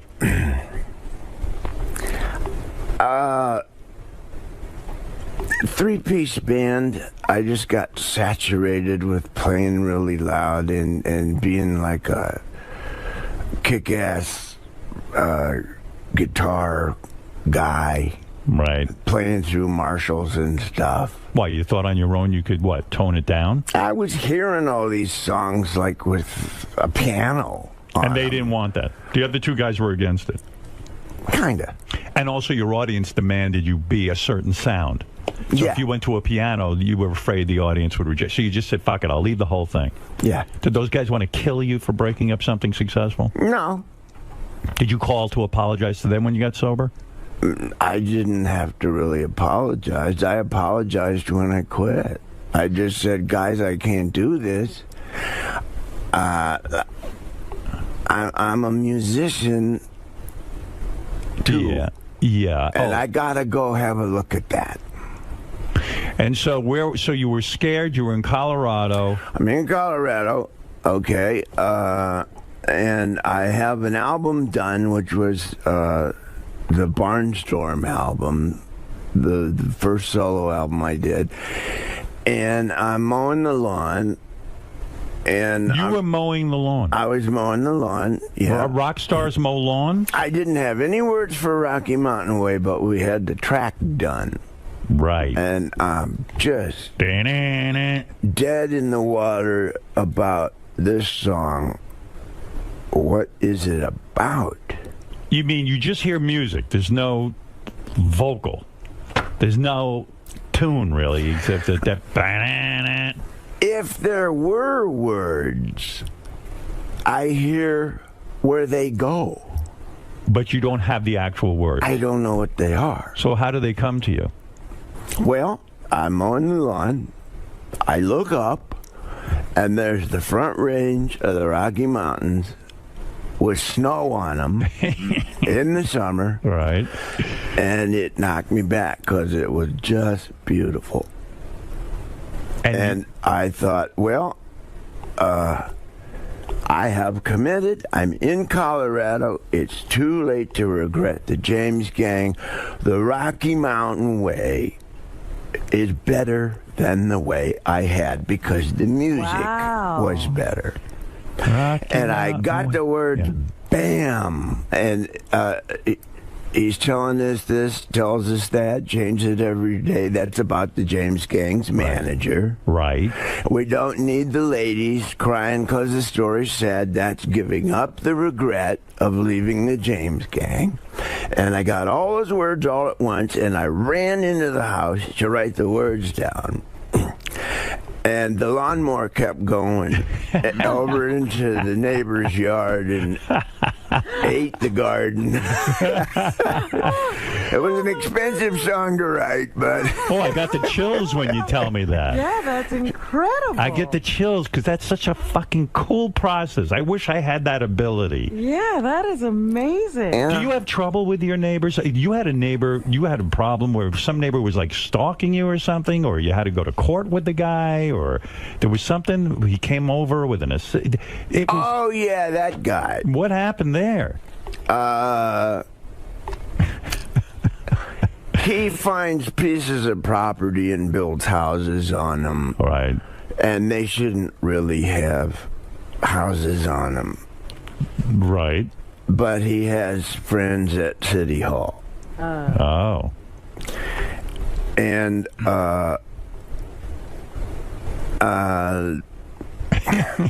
it's a complicated life. I was wishing he wasn't doing that. Right. So I didn't help him. I see. He got frustrated with you. And he got frustrated, yeah. I see. Yeah. It's complicated being Joe Walsh sometimes. But now it seems like it's a lot simpler. You get the wife, you're happy. Oh, it's so much simpler. Now, let me say that Joe Walsh's new solo album, Analog Man, is in stores tomorrow. Tomorrow. Hey, I didn't finish that thought, though, with Stevie Nicks. Yeah. I mean, you two became this couple, and she says you are the love of her life. All those songs were about Joe? Yeah. She wrote one about me, yeah. What was the big one about you? Joe? Joe just fell asleep. Yeah. He's thinking of the name. I'm embarrassed. I don't remember. Was it a Fleetwood Mac song, or was it from one of her solos? One of her solos. One of her solo albums? Yeah. Yeah. Stand Has anyone ever wrote a song for you? Hell no. I wish you No, would. that's how the song goes, stupid. Oh, shit. When are you going to write a song about me? Actually, I got a... that's a good idea. Yeah, I got an email from Leslie West. He claims he has an idea. He was thinking of me. He wants to write a song about me. I'm very honored. That's flattering. I feel like a hot chick. Well, you better wait till you hear it first. Yeah. Give my best to Leslie. I will. You know, he lost his leg. Yeah. Yeah, and but he's doing well. Yeah. He has a great spirit about him. He's a great guy. And a great guitar player. Yes, he is. Yes. Now, there's a guy that could probably be on Rolling Stone's list. Yes. Where the hell's he? Exactly. He's not on the list either? That's right. Well, anyway, the legendary Joe Walsh, who is doing so well, happily married now. Happily happy married. for Joe. And Ringo is your brother-in-law. My brother-in-law. Do you you guys hang? get together? Yeah, we hang. You do. Do you sign autographs? Joe, do you sign autographs? Because Ringo has stopped signing everything. I signed his name for him. You do. That's why he got me. Ringo comes over the house, and it's like a family get-together. Yeah. That's kind of fun. I mean, that's an interesting thing. Yeah, he says, sign all these albums for me. I'm done. You get along with each other? Very well. You do. You know, he's so down to earth. Paul, too. for what those guys have been through. Right. And the really good positive energy. And in terms of a family, I got this huge family that came along with my wife. And it's a dynamic I'd never been around because they're really close. And learning to be part of is one of the things that has opened me up. Right. And made me feel, given me confidence, which is something I never had. That's why I drank. Yeah. Well, I'm glad you're not drinking, and I'm glad you're healthy. So having Ringo, his insight and his wisdom has helped me with my life and as a human being, besides the music part of it. Yeah, he seems like a real good. I mean, I got to know Paul McCartney a little bit. What a amazing guy. Yeah. I mean, something else. Yeah. I always say, you talk about guys who strip it down, so to speak, who are analog men. I was talking the other day, I heard a song of his that I hadn't heard in years. It was from his first solo album after he left the Beatles. It was Turn It Up. What's the name of that song? Ooh You. Ooh You. And I love this song, Ooh You, but it's so fucking stripped down. And in fact, he's in a studio doing it, and he says, turn it up. He's talking to the engineer. And it became part of the song. Yeah. That's the shit I like. That's analog. That's analog. That's what we're talking about. Yeah. You and Ringo, you and Ringo ever swap sisters? Would that ever happen? Like you do him? Howard, I'm not going to stoop to that mentality. Let's go get our asses waxed. Right. Listen, this. Oh, and by the way, the single is "Lucky That Way." I'll play a little. Is that right? I want to hear. Yeah. Let me see. "Lucky That Way" sounds like your life now. Joe Walsh. The new solo album, Analog Men. And that's in the stores tomorrow.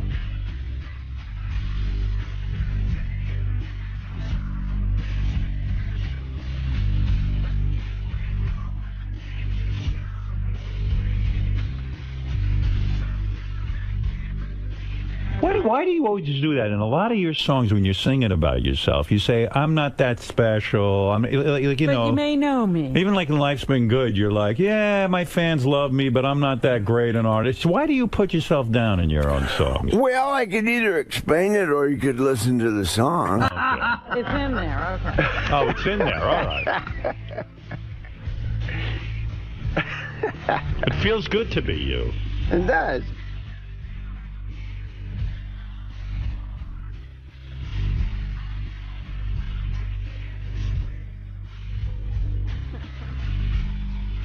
Listen to the chorus. I am. Oh, yeah. But here comes the chorus. When you wrote you had a Maserati, did you really have the Maserati? It would be logical. But do you really have the palm trees in the swimming pool now? Yeah. You do? Yeah. Here we go.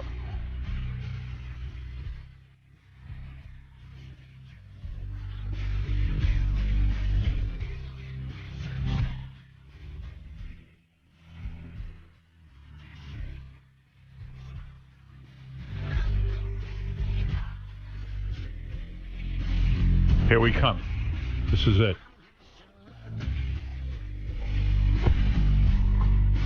There you go. I'm just lucky that way. Yeah. What is it, Gary? How dare you interrupt my... What? He's handing me a piece of I'm paper. going to tell you what it is. Oh, here. Oh. That's a song that Stevie wrote for Joe. God, she must have loved you. What was the song? The song is called Has Anyone Ever Written Anything For You, as Joe said. And I thought he was talking to me. Listen to this lyric. You know I'd rather be alone than be without you, don't you know? She'd rather be alone than be without you. What the fuck did you do to this girl? You must He's just lucky that way. You must have banged her silly. Were you in love with her? As a sister. Really? God, she was. I mean, I imagine this was the 70s, right? I mean, she's like a soulmate, you know. You still talk to her? Once in a while. This was like in the 70s, right? I mean, was there a more beautiful, physically beautiful woman than Stevie Nicks and all that talent? I mean, you would think that's the whole package. I mean, that would be my fantasy. Were you not into her? No, I was, Robin. That didn't come out right. All I'm saying is that we were seeking refuge, kind of, in each other's presence. Because you both were into drugs at that point? Kind of, yeah, there was that part of it, but we were on the road, we had careers, we were both lonely. Why did you never marry her? Did the thought cross your mind at one point? No. And you never thought that way even in terms of like a powerful couple? Like, oh my God, there's two incredibly powerful people in rock and roll. Or maybe that would have been too much. Well, the relationship came and ran its course, as rock and roll relationships do. Does it get competitive? Like, do you sit there and she was in Fleetwood Mac at that point, I guess? No, she wasn't. Oh, she wasn't. No. She was a solo, or she was in Buckingham Nicks. Yeah. And does it get competitive? Is that the problem? Like, you could never really marry another singer-songwriter because the two of you sit there and drive each other nuts with that stuff, career? What made it possible was that we toured together. Right. So when you toured together, it's and we spent all that time together.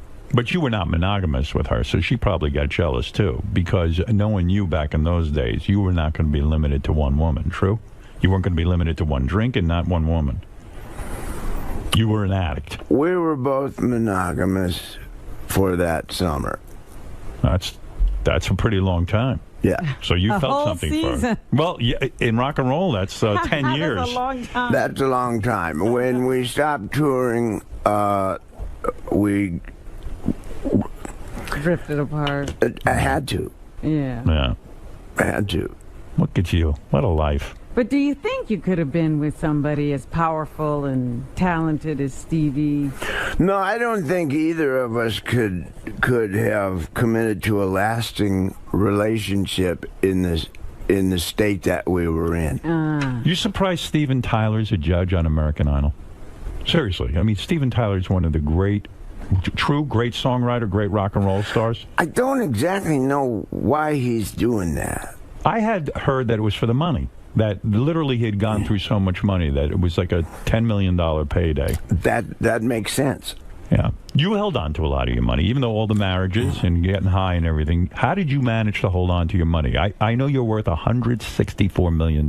You know that? I do. Who'd you hear that from? Your accountant told me. He's still got $164 million on his own. No one told me, but I read it on the internet that you were worth around $164 million. And that makes sense to me. Between the Eagles and all the music, and royalties and touring. But you could have lost it all, right? I did. You lost every dime you had? Pretty much. When was that? When I went into recovery. No kidding. And then, in 1994, the Eagles decided to go back to work. Mm-hmm. And so I had a clean start. And they came to you and said, Joe, we're putting you in the band, but you got to get clean, right? We can't do it without it. And we can't do it unless you're sober. Don and Glenn said that to me. They saved your life. It was an intervention. And they were real brothers when they did that. That's right. Because that's what I needed. It motivated you. You were broke? So you are not worth $164 million. No, I'm not. Right. Because you got to get back, that's a lot of money. Does that bother you? Does that bother you at all that you pissed away a lot of money? Not the money, the time. You lost a lot of time in your life. Yeah. There's like 12 years in there. I wish I had back. Right. Right. You know? Yeah. But, I'm alive. I'm here. It's true, because when you go through life that way, that high, it's like, wow, I don't even know what the fuck I did. There's so many things I could have learned. Based on all accounts, I had a great time. But you don't remember. I wish I probably remember more. Yeah, you know more than I do. I remember doing a TV show, and I wanted you to be a guest, Howard, and you what are you slept through asking it. when I'm me all these questions? You know more than I me. know, it's so true. All right, listen, Joe Walsh, it's exciting. New music from Joe. Analog Man is in stores tomorrow. Hi, Marjorie, I love you. Marjorie, I love you too, baby. I'm And not Robin, kidding. I love you too. I love you, Joe. Hope you're feeling better. JoeWalsh.com is where you can go to get all your Joe information. And Joe, anytime you come and see us, you know I like it. Next time, come back with a full album only about me. America's Sweetheart. I'm going to call Leslie. Call Leslie. I think we could write a good song about I you. think it's time you two teamed up and wrote a song about That me. would be good. I don't need you to make amends or anything like that with me. I'm fine with you. Well, after we write the song, we may need to. Yeah. The great and legendary Joe Walsh. Thanks, Joe. Joe, that was so cool. Yeah. What elements would a song about Howard Stern have to contain? If you were gonna get together with Leslie and write a song, what does a Howard Stern themed song sound like? Funky. Yeah. Kind of funky, kind of Ramones. Little funk, a little punk. Yeah, yeah, funky punk or punky funk. Something like that. Words.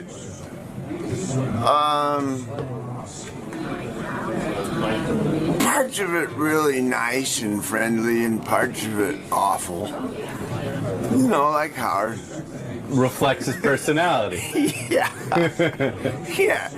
I'm going to talk to Leslie West, and I'll get back to you with more of it. Cool. I think that would be a great song to hear. Now, we got to think of stuff that rhymes with Stern.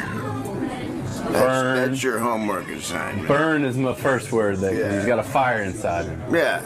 What rhymes with Stern? Well, no, I'm not going to go there. Great to be back. Joe, it's great seeing you. One quick thing I was going to ask you. You guys seem very like-minded when you talk about, digital technology and the virtual world and its influence on music. Do you think Howard's an analog man in spirit? The way he approaches his show and the love of the performance and some of the errors that come along with it? Howard wouldn't be Howard without all those analog years of being on the radio and, like I say, cart machines and stuff. Howard very good and belongs in the digital age. I know about it too, but Howard wouldn't be Howard without all those years of knowledge and insight of the analog days. That's all I'll say. All right, Joe. Best of luck with the new album. Yeah. See you soon.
Old Friend and Show is Old Friends Week at the Stern Show.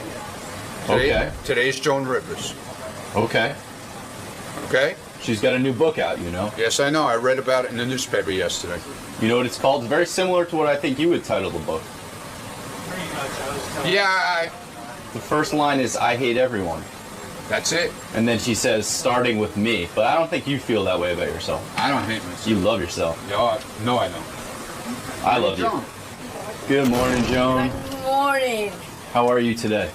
A little disappointed because you don't have your ice cream machine anymore. We got rid of that? I think so. That's I not didn't right. see it. Not right. We lured you with ice cream, then we took it away. Very important. Good morning, good morning. Otherwise, I'm fine, thank you. And you have a new book out, I so... have a new book called Joan Rivers, I Hate Everybody, and it's the first book of comedy that was ever banned. Very excited. It's already been banned? It's been banned by, I'm not allowed to say the name, Costco. That's kind of cool, though. Beyond cool. I mean... Beyond cool, that means the nice thing is no very fat people will be able to buy it and hide it in their folds. But everywhere else you can pick it up. Everywhere else you can pick it up. Just not if you want to buy bulk No, you food can't items. buy it in bulk, can't buy a pallet. You can go to BJ's and buy it. Well, So welcome. that's what's going on. I'm thrilled to be here. Good to see you again, Joan. It's good to be going on the air like a real big person. And how is Howard now that he's rich? I think he's doing well. I think he's enjoying this Who is run he on on with? AGT. He's on with It's Howie Howie? Mandel. and Sharon. Yes. Okay, good. I think he's enjoying this run, though. He should. He should have done this a long time ago. You've said it since the beginning. From the beginning. He's terrific. All right, I'll let you get to Howard. Thank you. Thank you. Thank you. Hey, there's one other interesting thing, Howard. You know, it's funny. Tim had dinner with David Brenner last night. Yeah. And, you know, David Brenner's like trying to figure out, you know, how to reinvent himself and everything. But the question is like, Joan has sort of managed to remain iconic. And I know it's because she's fun.